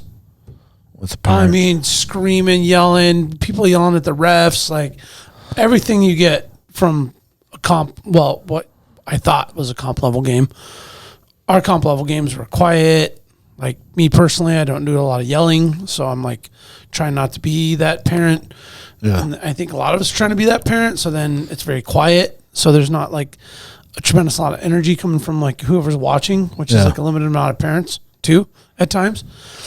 And then there's a rec game with just everybody's aunt and grandma showed up to come watch, little Jimmy play a game where he probably on the third line and gets, it might touch the puck once the whole game. But everybody's just, and I was like, man, I miss house hockey. You get the same, if not more. Oh, man. We've had 2 epic seasons in all the years that Kennedy played hockey since she was 5. Yeah. And it's like watching paint dry until they're about 10. Pretty much. Yeah. Same with soccer and baseball, dude. I'm just going to say that like coach is, pitch, dude. like I went came watch you guys, like Yeah, you're like helping the kids. Oh yeah, it's just so brutal, dude. It's so half fun. the kids are like picking flowers. Oh yeah, chasing butterflies and shit. Yeah. When you're helping coach for the coach pitch, it's fun, like because you're helping them, Oh yeah, you're throwing the ball and But if you're a parent on the sideline, it'd be so boring. Oh, totally, dude. There's no way I could handle it. No, there's almost seems like there's a lot of like forcing. Yeah, like, you're gonna play, Johnny. Oh man, and he's just all like, sports when they're little. You see him come out of the locker room every time, just hating it. What I noticed about the coach pitch and the baseball is like the kids are really into like the community aspect of the game, not the game. Like they're not into playing the baseball, but they're into like being down because it's like at the park and all the people are there, and it's like an event, and they got a team and they're buddies, and but like of learning how to do stuff. No. The parents care way more, Yeah. Packy wants to play minors just because his buddies are going, and I'm like, it's way better, fun to watch. It's actually fun to watch as a parent. When they're playing minors and majors. Sure. And there's actual like a game going on. Yeah. They know what they're doing and they're trying. Yeah. Kind of. Yeah. I feel like those kind of sports get pretty good after 12. Yeah. Yeah. I mean, good. Some kids are pretty nasty at 10-ish. Yeah. Can be, right? Yeah. At that age, but that like 12U is when it really gets up to, okay, I could really sit down for 2 hours or an hour and watch this game or this. Yeah. And also beginning to end. It's the decision point for the kid too. Big time. Like, he's like, they either want it or like you're making them do it. Yeah. Yeah, exactly. Well, and now they have to make a decision on, it's like if they really want to do it, they have to do like elite or, whatever. Oh, the dry lands and workouts? Well, a year round, but here it's year round baseball now. If you want to do it, you sign up for year round, you're a traveling team, you drop all your other sports. It's like, really? That's what we're doing? Like, we can't just have fun? Yeah. They should just have like the fun league. Yeah. It would be really cool if they did. And UAA used to do something similar with their summer camp. Where it would be like the kids would come and then every hour they're playing like a different sport. Yeah. But what if there was like a league that was like all summer long or whatever, or all winter long, and you're like, all right, for 2 months or a month we're gonna play this, another month we're gonna play this. Yeah, that'd be cool. Another month we're gonna play this. Yes. 4 different things. Yeah. There's no strings attached nothing, to the dude. It's just like fun. You like throw bats and throw sticks. Yeah, and it's just like pick up, but of all these sports, and you learn how to play it. So then, like maybe your kid decides, oh, I do want to play basketball, and I'm gonna go join. Yeah. Whatever the higher league or association, whatever. Yeah. Just like a fun league. That would be way cool. So That's what the future should be. Yeah. It's a really, really, Yeah, really good I love suggestion. that idea. Big Yeah, and I also don't like how like all the sports, when you call the clubs now, they're all like trying to funnel you into the like I called one of them, I'm not gonna call them out, about soccer, and I was like, hey, our kid doesn't want to go just like get babysat by the older kids, not the older kids, but the older kids. Like they want to like go and like actually play games and have fun. And when they're not playing the games and having fun, and they're just kind of like playing like little kid games, it makes them not want to play soccer. And so it's like we're trying to find an organization that's actually gonna like get the kids on the field, having fun playing the sport.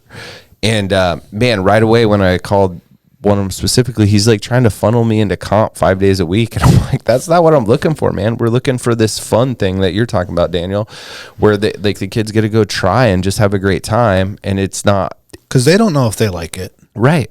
Yeah. Totally. And you don't know if you like it for them. Right. Yeah, and they might like it for like a everybody couple has to. times. Yep. But if you're switching, through the summer and they got to just do different things, it'll be fun.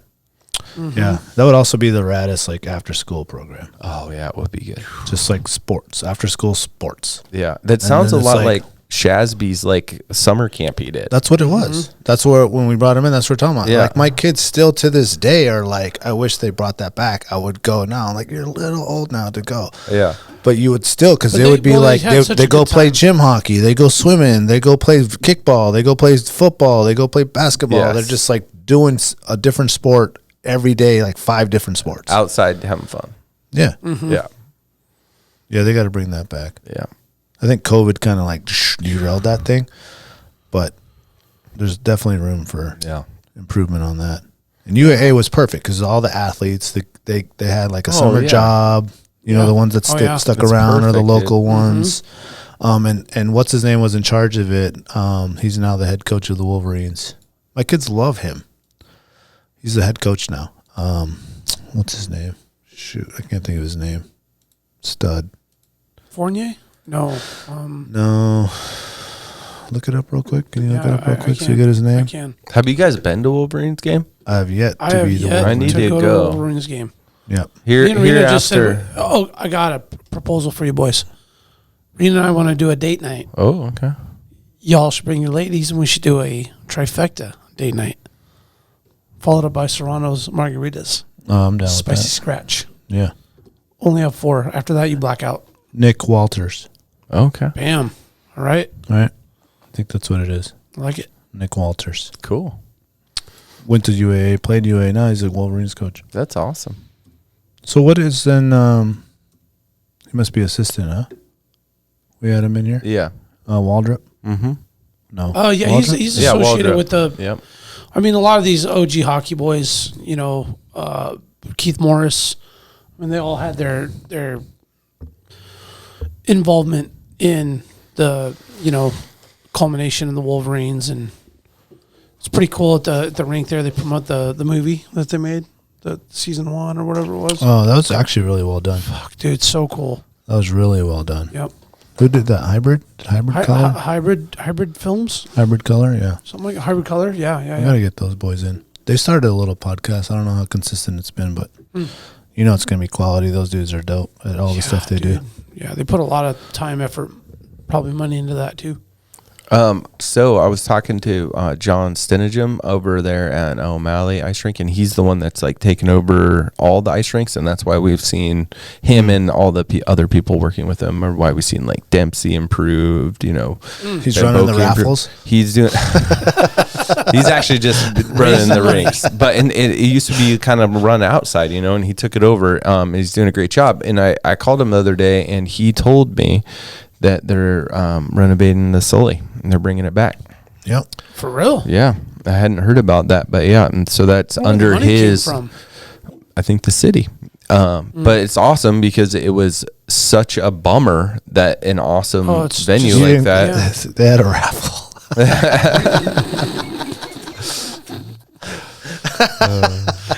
And the You raffle get the winner Sully? is the municipality of Anchorage. You get to do this.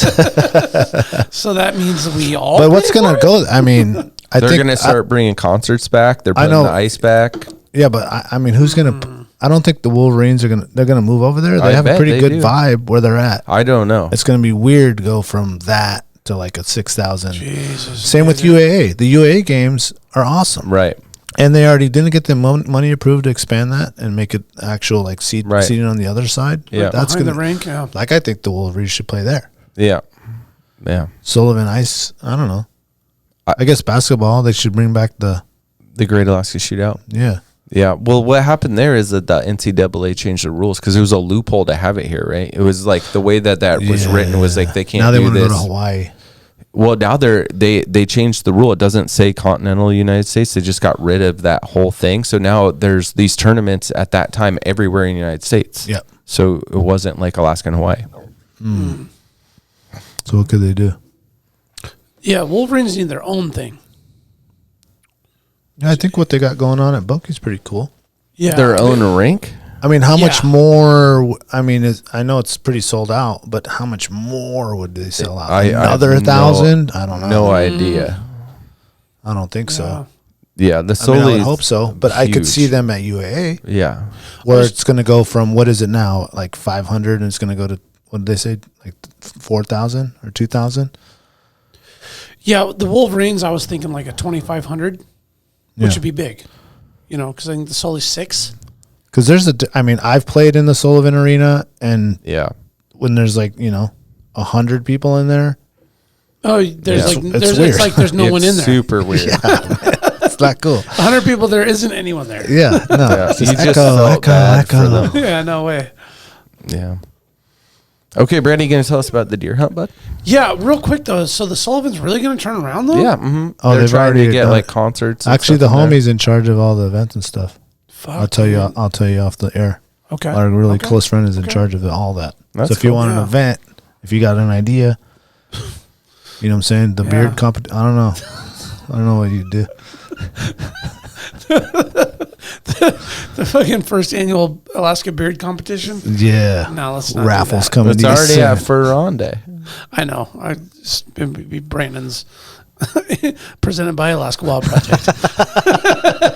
Maybe we had the meat party there. It's like the best beard, biggest bear, and drink the most beer wins. That's right. That's right. Who can chug the most cider? The deer hunt. Yeah, that was an experience this last weekend. How was the water? It was rough on the way out. What's rough? It was calling for 2s, but they were like tight 4s. In Wells or Yep. Wells to Perry, Okay. and then Perry blocked it. Uh-huh. And then we got around Perry and started headed toward night. And, with all due respect to El Capitan's hunting location, definitely feel like we could have found a lot maybe easier hunting landscape, given the mass of deer hunting opportunities out there. But those guys went out a few years ago and got a really good harvest, killed 4 or 5 deer on a trip, and similar conditions of what we were planning for, which was wet, rainy, no snow yet out there. It's just wet and cold. But Friday we went out. It was beautiful.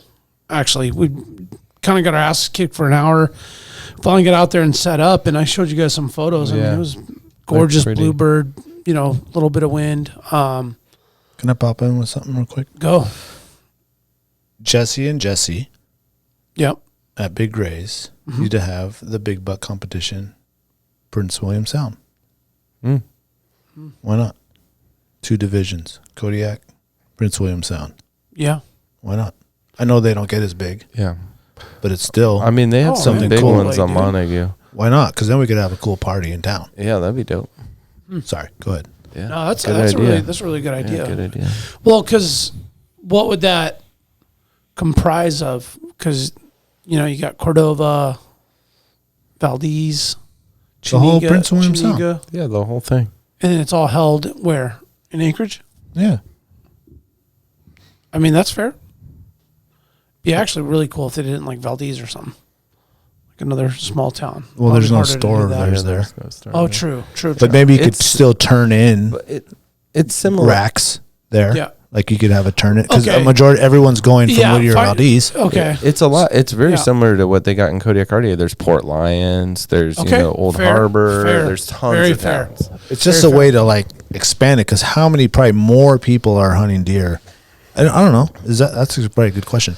Yeah, I don't know what kind of like hunting capacity like the Sound can handle. Like, I mean, I'm curious at what it is in comparison to like not that many deer. I know, Not but how like many Kodiak. hunters are hunting Prince William Sound versus there's deer more deer. for There's deer more deer than you think. versus hunting Kodiak? I think that there's more hunters per deer in the Sound already Gotcha. than in Kodiak. There's deer. There's just nothing like there is in Kodiak. Yeah. Kodiak that goes has with everything. so many more deer. That goes And with goats, that goes with bears, that goes with Kodiak is just something Sure. else. You know, Jesse made a really interesting statement about that, though, that the post-COVID era, Kodiak kind of met its cap for what it could sustain in terms of hunting pressure and versus game availability. they And had that's 40 years of living there and seeing it like come and go.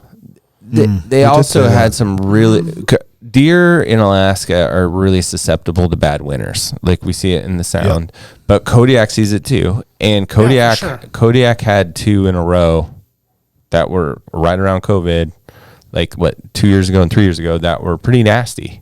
And there's a ton of die off in that time. Yeah. Well, and there was like massively amazing hunting seasons prior to that. Oh yeah, Record, because we had light winters, yeah, a lot of survival rate, right. bears, elk, deer. We're back to the 80s, baby, and I love it. I just reset it. Yep. Yeah, that's a really good. I'd be kind of curious because I would say that anytime I've ever recreated out there, there's sign everywhere I've ever Oh been. yeah, totally. And I mean everywhere I've ever been. It's a substantial amount. Yeah, I mean, It just adds another little Yeah. cool thing that we can be involved It with would and be they cool. can be involved with. yeah. I mean, no one's doing that. You're But talking about every time you go in Kodiak. No, it's at the Sound. Oh yeah, I mean, there's a little bit of sign. Well, Not even if like- you go- not like Kodiak though. You still see sign no matter what little island you Yeah, jump off, but you're like, oh, It's there's like something here. when you walk in Kodiak and the deer trails are like they are, and then you get over in the Sound and it's kind of like, this is kind of a deer trail. You know, it's just a little different. more sparse, way more spread out. I think they just have higher winter kill rates. Like the Sound Oh, gets no doubt about it. way Oh, more man. snow. Bro, yeah, It gets pounded, And dude. so It's kind of amazing to think of how those things survive. Oh, the totally. winters. Now, Kodiak, or I mean, Montague is a different story. Right? Montague and Hinchinbrook being exposed to the open ocean out there, like that's more like what the Kodiak has, Yeah. you know. But like you're talking about the inside, so like, you know, even just on the inside of Knight and Hinchinbrook, and then Knight and all the other islands and mainland, we've all seen them on the mainland. I mean, they're getting a lot more snow. Oh, no doubt. And then a lot of predator pressure and everything else on those islands. There's a but- shit ton of black bears, dude. Oh, It's man, unbelievable. That is the truth. So I told you guys a year ago that every night I spent the night in the Sound, which was a bunch of nights, I could have shot a bear from the boat in the evening. Everyone. Yeah. Just walking beaches. And so the bears are walking the beach. This year, the same thing. I did not spend the night out there at all where I couldn't have shot a bear from the boat. Yeah. Yeah. That's a lot of bears. Yeah. No, it's a good point about the seasonality of the snow, too. Yeah. It's good, though. It's healthy. Yeah. Oh, yeah. Yeah. Well, and it's the Sound is like very rugged. Oh, yeah. And you can get yourself in a pickle out there in areas that you wouldn't even think are brutal. Where Eric took us, Daniel's actually been up on that island, and we get out Friday, and it was let's get our other hunting partners set up. They wanted to camp on the beach, so they took all their gear from the boat. We dinged it to the beach. Cut some stuff down, set them all up, got their tent set up. They got a nice canopy, firewood, the whole nine cut. You guys go hunt. We're asked, hey, can we help you guys set up camp? No, you guys go. So Eric and I suit up, go for a walk. Well, we're only supposed to go for a walk. Just kind of, get a game plan for tomorrow. Mm-hmm. But we decided to blow our wad and go all the way to the top on Friday. Yeah. And It was beautiful. oh, it was beautiful, but we went up an area where they had some success and some clearings and meadows and stuff. And as we get higher and higher, I'm thinking like, damn, we got to make sure we get down out of here before it gets dark. Oh yeah. Because if you try to come out of here when it's dark, some of these ravines and little canyons and things that we're messing around up in here can, this can be a life-threatening situation really fast. Yeah. Not that you couldn't spend the night up there with puffies and rain gear and moving and I always bring at least a rations. I bring a ration of food for 24 hours. There's the top right there. Yeah, great shot. Eric rocking his Barney's pack, which for the record is kind of a hanging up motherfucker in those woods, walking through that brush. Yeah. He was asking me about the Stone Glacier pack. Thought he was going to get it. I mean, he's been talking about it for like 3 years. We're hiking up here, and I'm like, man, that thing. He didn't have like a whole lot of trouble, but you can tell that's like 800, 900 foot from sea level there. Yeah. I think I've been exactly in this spot before. Possibly. I don't know. I don't know why you would have ever gone up there, to be honest. I think I went on like there's nothing. I don't know why. I think anybody would go up there. I think I went on a hike exactly here. It looks juicy though. Oh, dude. It's look at all that. Absolutely unreal deer territory.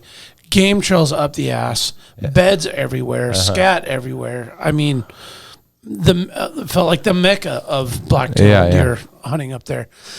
But that's 4:00. So, if you guys have been paying attention, it's getting dark around 7. Yeah. And it took us about 2 hours to get to the bench below that. And so we got up there, and I'm like, damn, dude, like, it's going to be a motherfucker getting a deer out of here. Yeah. And he's like, yeah, well, Brett hauled, boned out 3 deer, and me and Trent drug one. And I'm like, I would maybe shoot one by myself, and it's getting fully packed. I'm not carrying and dragging nothing through what we just came through. Right. Just a straight dead body carcass. Like, not doing that. Was you just brush busting or what? It was like these tight spruces. Tight spruce, Devil's Club, cliff faces that were like 10 and 12 feet high, but with a game trail cut through, so you could kind of climb up it. But then coming down, now you're doing a full drop, so you have to like get on your hips and slide and grab a tree and slide and grab another tree, so you don't get too much momentum, sliding down. And so the whole time I'm thinking about like, okay, well, they did it, and Eric's confident, and all right, man. So we get up there, and there's some more details of the story. I just won't go there into that part. But we get up to the top, and we don't find any deer. You didn't see any? Eric saw a deer. Oh. Yep, Eric saw a deer. Like he jumped it, or? Yeah, he said that he was laying down calls, and it popped out, crossed a ravine. And then we thereafter ended up having to go look for that deer a little bit later in the evening. Okay. That got us to this point. Okay. And so couldn't find it. We're looking around, and it hits like 4:30, and I'm like, dude, we have to start. Or no, I'm sorry. It hits 5. And I'm like, dude, we have to get out of here, man. Yeah. Like, it's 7:00 is going to be way pushing it to be anywhere other than the beach. Yeah. And I know he didn't want to go, and we just got to the motherland. But I was like, well, we were supposed to come up tomorrow, but we decided to go up that day. And so we make our descent down, and poor Eric, dude, he just starts cramping like crazy. Oh, dude. Really? Full C's, inner thighs, calves. Well, and to his credit, man, the dude lost like 33 pounds. He's doing awesome. He's dieting. He's eating right. He's focused and committed to, healthier lifestyle. He's doing amazing, dude. He looks awesome, right? Well, with keto diets, what kind of happens is naturally you have salt deficiencies. You got to take the supplements. Right. So we went up that day. I had some salt tablets. Now we're already coming down. Now, granted, the Monday prior to this is Friday last week. The Monday prior to that, I had just went out and did a one-day black bear hunt with Chad, Right. and we did a full 2,000-foot climb up and then back down, 2,000 up, 2,000 down. After our black bear, where I fully cramped up and was just a disaster toward the end of that. We can talk about that later, but it was Full Caesar Leo. oh my God, dude. It was some of the worst pain I've ever felt, especially when we got back down to the bottom. We jumped in the side-by-side and then drove back to the truck. Yeah, if and you've I been couldn't get sitting out of the stagnant, I couldn't get out of the side-by-side. I was just like, oh God. My legs were just like stuck in place. So anyway, man, we're feeding him salt tablets and water. We're climbing down and finally get down that night, and thank God, and I'm thinking we might, spruce a deer up on the way down because we're all the way up here at the top. Gonna go all through all that same shit where they had killed deer the years prior, and I thought, well, we might, rouse something up, but I'm glad we didn't. I mean, it would have been just fucking brutal. Even though Brett, what's Brett's last name? Brett. Brett. That dude's an animal if he carried 3 fucking deer down that shit. I mean, he's Brett on is an another animal. level. He does do Mount Marathon, and That's why I call him Brett. just Brett for Brat Praps. Yeah.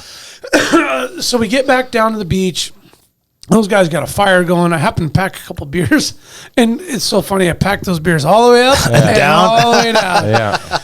I said, well, hey, if I bring beer, will you drink it? He says, if we kill a buck. I'm like, all right, fair enough. I'll pack them. So we pack them all the way up. I forgot I had them until we got back down. Yeah. Well, we got the boat anchored up in the cove, and the boys are set up. Yeah. And we just get down there, and Eric has to sit down. His legs are just like his flesh is about to pop out of his skin. It's cramping so bad. And I'm like, okay, cool, man. I got these beers in my backpack. So I crack these beers open, enjoy this really nice fire by the beach. Beautiful night. Nice. All right, we're going to go back to the boat. The guy's like, hey, go back to the boat, have some dinner, come back. And I'm looking at Eric. I'm like, nah, man, we go back to the boat. This dude's fucking done. We get back to the boat. Definitely not going back. It goes full pitch black. And if you've ever been out on the open ocean, it's pitch black. dude. It is pitch. you can't see nothing. No. Tide's ripping. It's not like I want to get out on the dinghy off. Yeah. Use your headlamp. Have the dinghy motor go to shit and have a 4-knot flow just past the big boat. Anchored up. Me and him have a nice dinner, some beers, bullshit. Decide to crash. Fucking 2:30 in the morning. Beep, beep, Oh, beep, no. beep. Oh, he came off Anchor anchor. alarm. Yeah.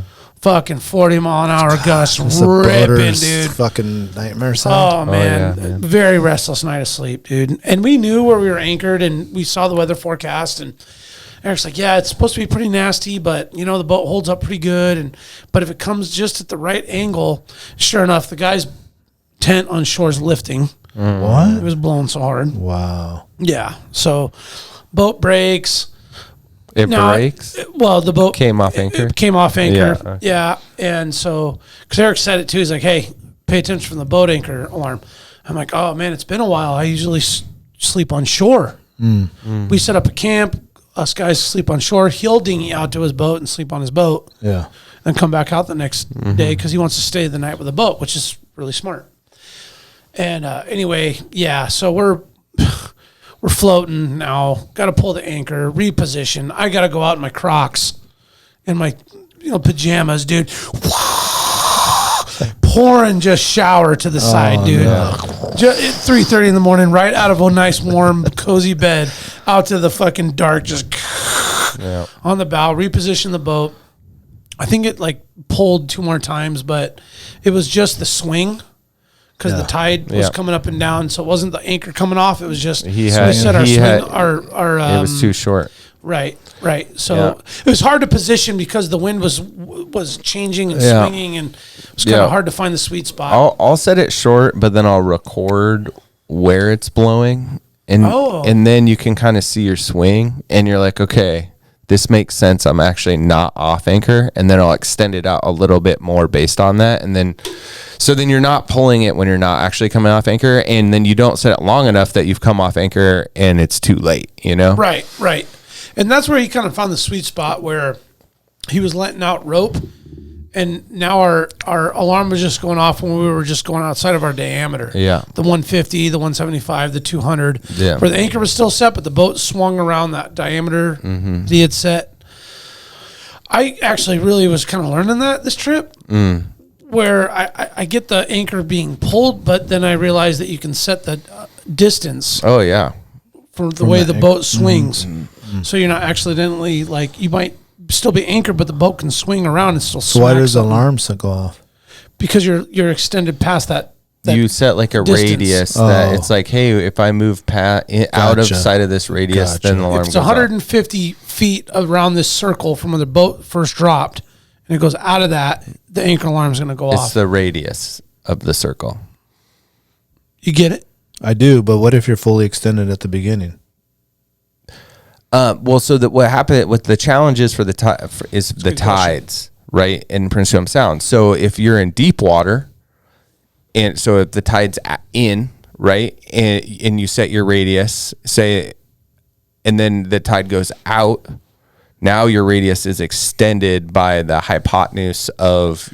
So the tide goes out, so it pulls the boat out with the water, and then it'll go past its 150 radius mark. So what you do is carry the two. What you do is you know when you set it, and then you look at what the difference between that and low tide, and then you add that to your distance. And then, but wouldn't it naturally still be the 100-yard chain link? Let's say 100 yards of. No, is that what it's measuring? Like this. Oh, so then if it goes down, that's adding. Yeah, because now the water's down like this. Now you just went out further. Gotcha. And then the tide comes in. Now you're in a tighter circle. Yeah. So it's like this. You don't just anchor your boat and be like, oh, all right, good to go. Well, it's like a shot uphill or downhill. Yeah, exactly. Compensator. Yeah. So basically, you can make that adjustment at the beginning. Okay. So you're like, hey, this is. Can what you I want set the alarm? Oh, you can set the alarm at the distance. You can set it 1 foot. You can set it 1,000,000 feet. You get to choose. Okay. And that's what I was saying is like, when my alarm anchor goes off, I'll look. Because I set it short too. I take into account the low tide versus high tide and when I set it, and the difference there. But when I do, and it does go off, then I look at the alarm, and then I watch where my swing is, and then I'll move it. Move your number out. If I don't if I think I'm swinging and not drifting, which is pretty easy to see. Yeah, because you can zoom you swing in like crazy. Yeah, you swing all day, all night. Yeah, just constant. So since you're doing that, and then you just add to that, if you know that you're not, and then you don't have to go pull it a bunch of times, Well, and so is that by the depth, or are you doing the depth of how much tide you're losing? So let's say you're at 18 feet and you're going down to 9. Yeah, and then how much line you let out. Okay. So those are the two parts of the triangle, right? And then now you're doing the third part, which is. And I think I contributed to the mistake on the first anchor pull because we dropped anchor at like 86 foot and I, 5, 10, 15, 20 out. So I dropped the anchor. I went up to the bow. He's got the switches, the pull and pull out. Turned it, dropped it, 86 hit. Let it go. So you watch the chain rest, and you gotta let the chain like fully rest and pull the line, and then it stops. 5, 10, 15, 20. Tighten it up. Okay, good. That's at high tide. And you let 4 times the depth. Yes, 1, 2. So I figured 20 feet. So that's at high tide. 20 feet plus the bottom. Like I let it hit bottom, and then I went 20. Oh, really? 5. How deep 10, of water 15, were you in? 86 feet. So that was about 100. This is at high tide? That's not that high. That's like not very much lying out. Thank you. That's the point I'm trying to make. Oh, because it's too short and then set the alarm off. Correct. Well, not even that. It's just if you want to stay on anchor, you want like 3 to 4 times the length of your total depth. I misgauged it because what I'm used to doing, which isn't really an excuse, but because your arms are short? I just go boom, and it just like, line goes out. Fathoms, right? It's like a. I just assume it's like 5, 10, 15, 20. So what do you say? But it was probably like 3. We're 6, talking about 9. something completely different. So what I'm saying is that you should be this time of year, you should be letting 3 to 4 times the depth of water out. So you're at a 25-degree plane like this, and that's how these big boats don't come off anchor, right? Like these sailboats and stuff that are out there. That's way more rope than I let out. But like if you're in 86 feet and you say you let out 80, that's only a 1-to-1 ratio. That's still not a lot. It's a huge swing radius, but in the bad weather, like all the nautical books say way more than that, right? Like 3 to 4 times. That's what I'm trying to say. I made a mistake. Okay, all right. Sorry. Yes, you did too little. I can understand what you're saying. So I hit 86 and I went 5, 10, 15, 20, like 106. Right. I think I got enough at high tide. Right. Tide goes down, we hike up, do our thing, come back down. Yeah. Almost dark, tide's all the way out. We have to actually walk the dinghy all the way down to the water from the guys' camp. Yeah. We jump in the dinghy, go across, get in the boat, have dinner, have our evening. Gets dark, tie up. We're not going to go back to shore. Okay, we're going to spend the night. 3:30 in the morning. Beep, beep, beep, beep. Yeah. Tide came up higher than the previous high tide. Yeah. There's not like an app that says, okay, you're at 86 and the tide's going to be this, and this is what you should put your anchor at? I don't know if that exists or not. Sounds like it should exist. Yeah. I just kind of do all the math based on the book, the Prince William Cruising Guide, and they say 3 to 4 times. That's more than I so ever the book put out. in this specific anchorage says that it is port anchorage if certain winds come from certain directions. Yeah, and we had all of it. Yeah, Dude didn't let enough out. Tide was higher than the one before, right? And the wind came from the right direction, so it was like check. Yeah. Fucking tide came up, wind. The tide coming up was fine. The amount of tide change, the boat would have stayed, but it was that plus the on wind. top of the wind was just enough to like. Gotcha. That was so buoyant that it was like pulling the anchor. Yeah, so it pulled it up. Yeah. Had I gone like 10, 15, 20 more, we probably would have been maybe okay. Yeah. But you know, I mean, I'm still learning. Oh, me too. I'm still learning. Me too, man. I'm still I think learning. we all are.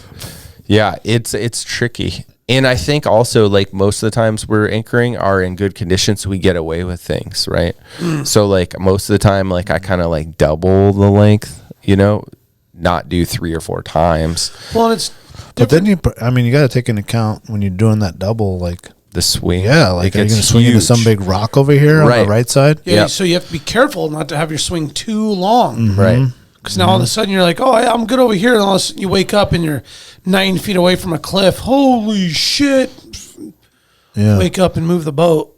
I mean, that happens. Wow. So that's why I don't have a boat. Yeah, so Saturday, you have the homie with the boat. And you learn this together. Yeah. So jeez, man. So here it is. Like waking up at 3:30 in the morning with the sideways rain and wind with the spotlight. Oh shit, shore's pretty close. Yeah. Pull anchor. Let's move. Let's go. So it was that. Oh no. So here, not like freaking out, just controlled, but like, oh, okay, this could be a serious situation. Oh, if we don't actually do something right now. And a lot of people end up tying off to shore. And that's kind of what we should have done in that spot. Yeah. If you know the wind's getting bad and it's going to be in the worst direction, it's like, okay, tie to shore, have your anchor. You got pinned in 2 different spots. You don't have your swing now. Yeah, you just stay in one spot in the boat just because this. Yeah. So you tie the anchor out behind you, and then didn't we do that with Captain John? I know we talked about it. I know that if we're pretty protected in that little spot. Well, that first night it was really bad, and it was at the wrong. We might not have, but I know that the guys that went in there before that monster boat, yeah. So when I just searched like how much extra rope per depth, it says 5 times. Like when you read this, so that would mean if you're at 86 feet, you would have to let out. Like just let it out and beat it loose, so it gives you that space. Well, the tide will take you, right? I know, but like in the initial thing, let's say it's 100 and you're going to go 5 times, so you have to put an extra 400 feet out. That's what the rule is. Just loose in the water? Right? Yep. Then you back up, right? Oh, okay. So you back, so you're letting that up while you're backing up, and you grab on to the bottom and pull it tight. You always do that no matter what. Okay. Every time you anchor, no matter what Your back is so situation, cinched. you drop the anchor, it hits the bottom, you let your extra rope out, and you back up and So you it's get cinched. it tight. Gotcha. That's like the first thing you do every time. And so then that would include what they're saying 5 times. In the Prince William's guide, I think it says 4. I mean, but that's like what we're saying. That's 400 feet. No one's letting 400 feet out of rope out. Hell no. But this is like if you want to anchor the right way, right? And so we're playing with fire every time we go out and anchor. And we're not talking about halibut fishing. And halibut fishing, you still back up. But Yeah. But you Or don't. You let or out the 30 current extra grabs feet you or 40. Yeah. Yeah, or the current. I think that's where I used that mindset was like a day of fishing versus the night. Right. And where I'm at, how far is the shore, the cliff over there, that island over there, because where we were anchored, there was two Rocks that come up in low tide. Correct. They were pretty close. Yeah. So we had those, the shoreline we were going to, and then a cliff over here. Yeah. So you had you didn't want to swing too much. Right. And I just didn't compensate enough. Yeah. No, there's lots of learning. I mean, that's something that we all kind of talk about when we're out there, and everyone does different things. They have classes? Brian did go to like a Coast Guard class, Yeah. and it was like 10-week intensive. I think it was 10 weeks, like 3 you got hours. his 40-ton class or whatever that is. I don't know. It was a lot of stuff. It's like a big class that you can take so you can run like a big boat. Yeah. Get certified to run like a big ass Brian did that? ship. Yeah. That's cool. Mm-hmm. Yeah. Probably learned a lot. Yeah, he did. Yeah. So, There's a tremendous amount of information, safety, math, and oh my God, dude. it's Pretty like intensive. It's not for just anybody. a lot of it's intuitive. Like once you yes, start of catching course. on, so it's like, oh, maybe I should think about this. And then what's cool about the Prince William Guide is like it's all in there. Anything you need to know, like the first 10 pages are all about this stuff. And what an awesome resource that is. So shout out to the Prince William Sound. We dove into it multiple times Yeah. on our trip this weekend. Oh, you did? We did. Yeah. Well, so our second night, Saturday, we woke up Saturday morning and, from 3 a.m. until I think we got up at 8. Mm-hmm. It was rain, wind, ripping. Wind stopped. Rain did not stop. Went from that bluebird to I didn't even get any pictures or get my phone out, guys. Did you hunt the next day then? Yeah, you can call it that. Oh. The other was guys just did. awful. The other guys were on shore. They suited and booted and went up there. Oh, they did? They didn't get anything? They saw 4 deer. Their first deer sighting was they weren't ready. Rifle was still on a pack because they were going through all that treacherous shit to get up there. Whereas me and Eric were carrying our rifles in hand. I mean, you never not carry a rifle in hand on any of these islands. No way. Because it can happen at any given second. Totally. So I'm not saying have one chambered. I'm saying have your rifle in hand at all times. Right. So they missed an opportunity, got up to the top and spotted 3 other deer in the fog, but could never get a good shot or buck doe, even though it's this time of year, it doesn't matter, but big bodies, but could never, they slithered oh, deer, gone, deer, gone. So they got to the motherland and they were moving around. The theory was that you could catch those deer slipping in that hard rain where it's loud and they're still up moving and have to feed no matter what, but they can't hear you or smell you in that with that tremendous amount of rain and weather. So unfortunately they didn't. We moved, we beach combed, and then we went to another small, really, really exclusive tight cove where you had to get into the opening was maybe 20 to 30 yards wide, but it was 40 feet deep and you can cut in there. And there was just beautiful protected cove. Even though the hills above it were not that greatly protected because we kind of got blown around Saturday night to Sunday. But we decided that we were going to hunt that area because what we wanted was that we could anchor, dinghy off, hunt, and then come back with that twilight versus anchor, hunt, come back, get in the boat, then have to go find a home for the night. Yeah, no. It's we want to set it up now. Totally. Done dealy. Absolutely. Right. So we ended up hunting this, I call it a horseshoe because it was this small cove, and we hunted all the landscape around it, which was this epically beautiful rolling tussocks, spotted timber, drainages and creeks running out. With the rain, it was a monsoon, dude. I haven't experienced rain like that in a long time. I know you guys said you got wet on your moose hunt. I mean, this was... Yeah. I mean, Helly Hansen sitting still, you maybe kept dry. Yeah. Full It was, rainforest. it's fullest. But great sign on that island. Never hunted it, never seen it, hiked it. Tons of sign, trails, even bear. I mean, we saw lots of really good sign. Yeah. Never did see any deer. Only hunted for about 4 hours for the whole day Oh, really? because it was so wet Nasty. and windy and shitty. And Yeah. And they're not moving around when it's nasty. yeah, I think they were in the thick timber, and you weren't trying to go get in that. So it was just kind of like catch one passing, popping out, calling. And that night was a little bit restless too. So no deer that day. The anchor swing kept waking us up. We were never lifting, but we were just Yeah, outside of where we you had set all it. that. We set all that extra line because we were in the dead center of the cove. This time with all that swing room, and Eric kept setting it longer and longer and longer, and we just kept on stretching it. So probably woke up 3 or 4 times that night. Yeah. Brutal. Sunday, woke up. We decided right at first light, we got some coffee, ran into shore. Beautiful morning. We thought, man, maybe there'll be some deer slipping around in here, and called, nothing. Didn't get anything. Jumped back in the boat, went to go recover our boys, and got to hear their whole mission breakdown. And they were almost like pissed. They're like, how the hell did you guys get down there? Because they climbed up a different area and then came down where we came down. Yeah. Like, how'd you guys even get down? It was like treacherous, life-threatening type shit. I'm like, honestly, I led the way. And I don't even know. I couldn't even repeat how we got down off that shit. It was just mindset, game trail, follow it, slide down, drop, hold that tree. Yeah. Slide down. Geez. Oh, dude. Like I said, I feel like there's 100 other better deer hunting spots.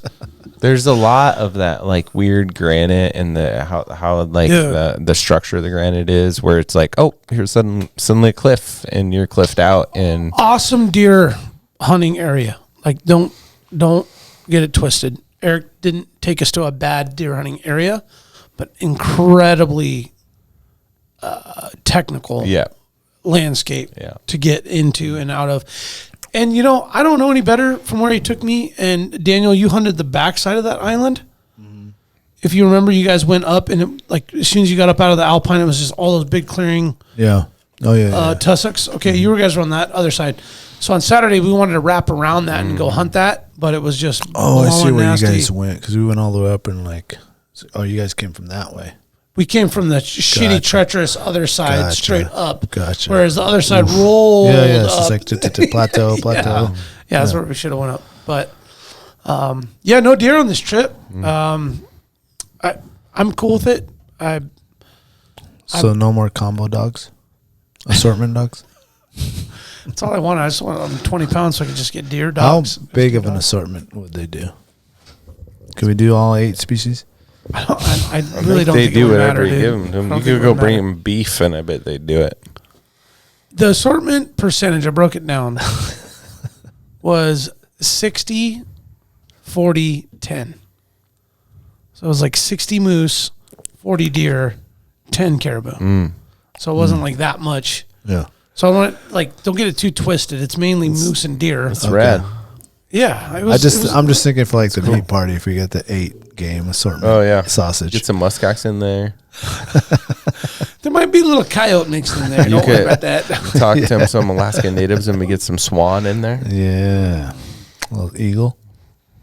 I bet you could really get some meat stocked up on Canadians and swans.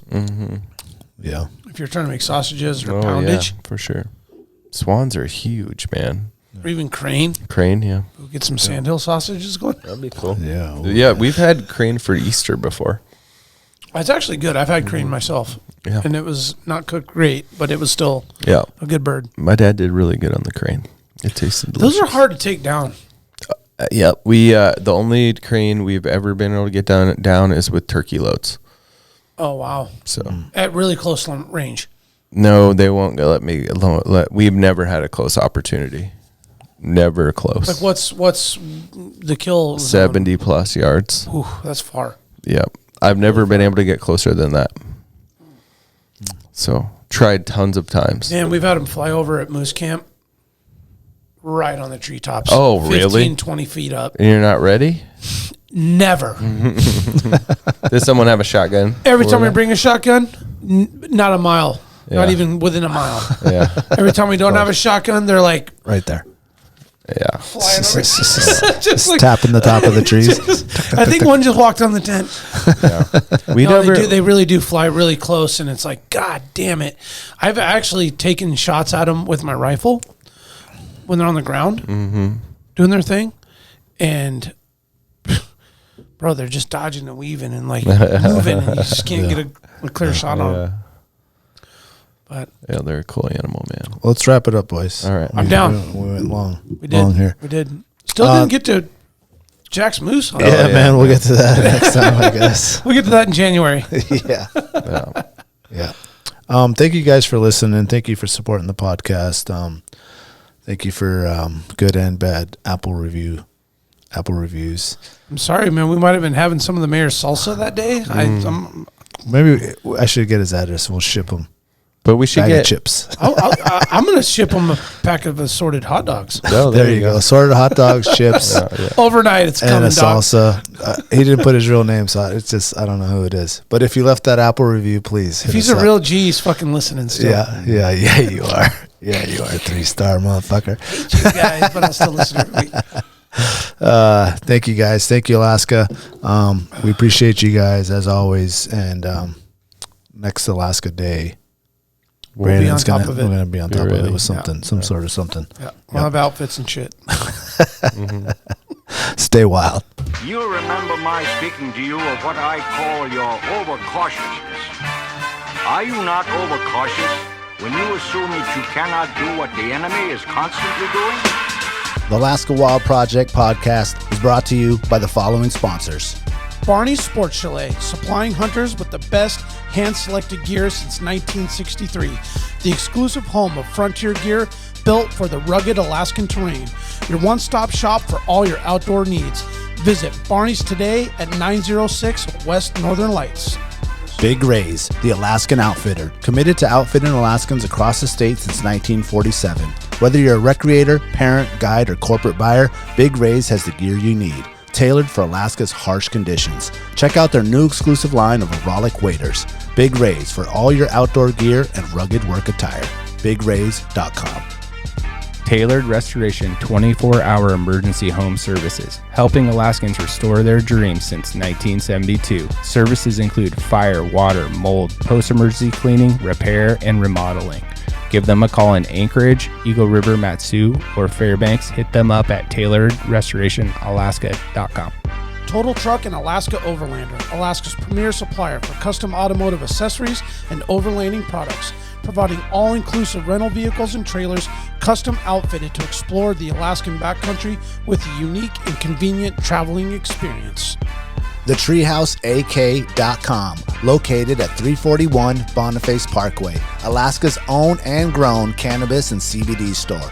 Ask the bud tender what the strain of the day is to get your 10% off. The Treehouse, where the culture lives. AKO Farms, located in Sitka, Alaska, built from the ground up with concentrates as their single motivation, with exclusive products such as their sugar wax, full spectrum diamond sauce cards, and more. Ask your local bud tender about AKO.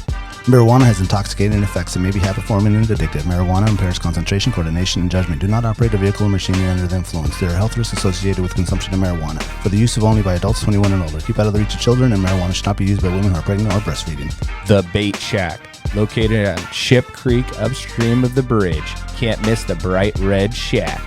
They are the go-to fishing gear rental and guide service on Ship Creek. Tight lines and fish on. Come hook into the action with them. Hit them up at thebaitshackak.com. Lawn Pro AK, Alaska's year-round professional property maintenance team. Services include weekly lawn care, custom landscaping, fertilizing, weed control, turf repair, and more. Schedule your free estimate at lawnproak.com. Alaska's OG cider company, Double Shovel, crafting gluten-free colonial-style ciders founded as a healthier, non-inflammatory brew option. Drop by their Pop and Tap room in Anchorage off of 58th and Arctic or visit the second location in Kodiak. Double Shovel, award-winning ciders. The Alaska chapter of Backcountry Hunters and Anglers, BHA, is the voice of our Alaskan public lands, waters, and wildlife. Their goal is to uphold our hunting and fishing legacy while keeping our public lands wild. Stand up today and join BHA at backcountryhunters.org.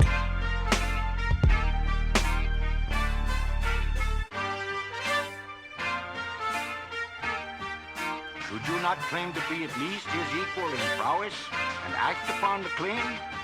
I say try. If we never try, we shall never succeed. This proposition is a simple truth, and is too important to be lost sight of for a moment. If we cannot beat the enemy where he now is, we never can. It is all easy if our troops march as well as the enemy, and it is unmanly to say they cannot do it.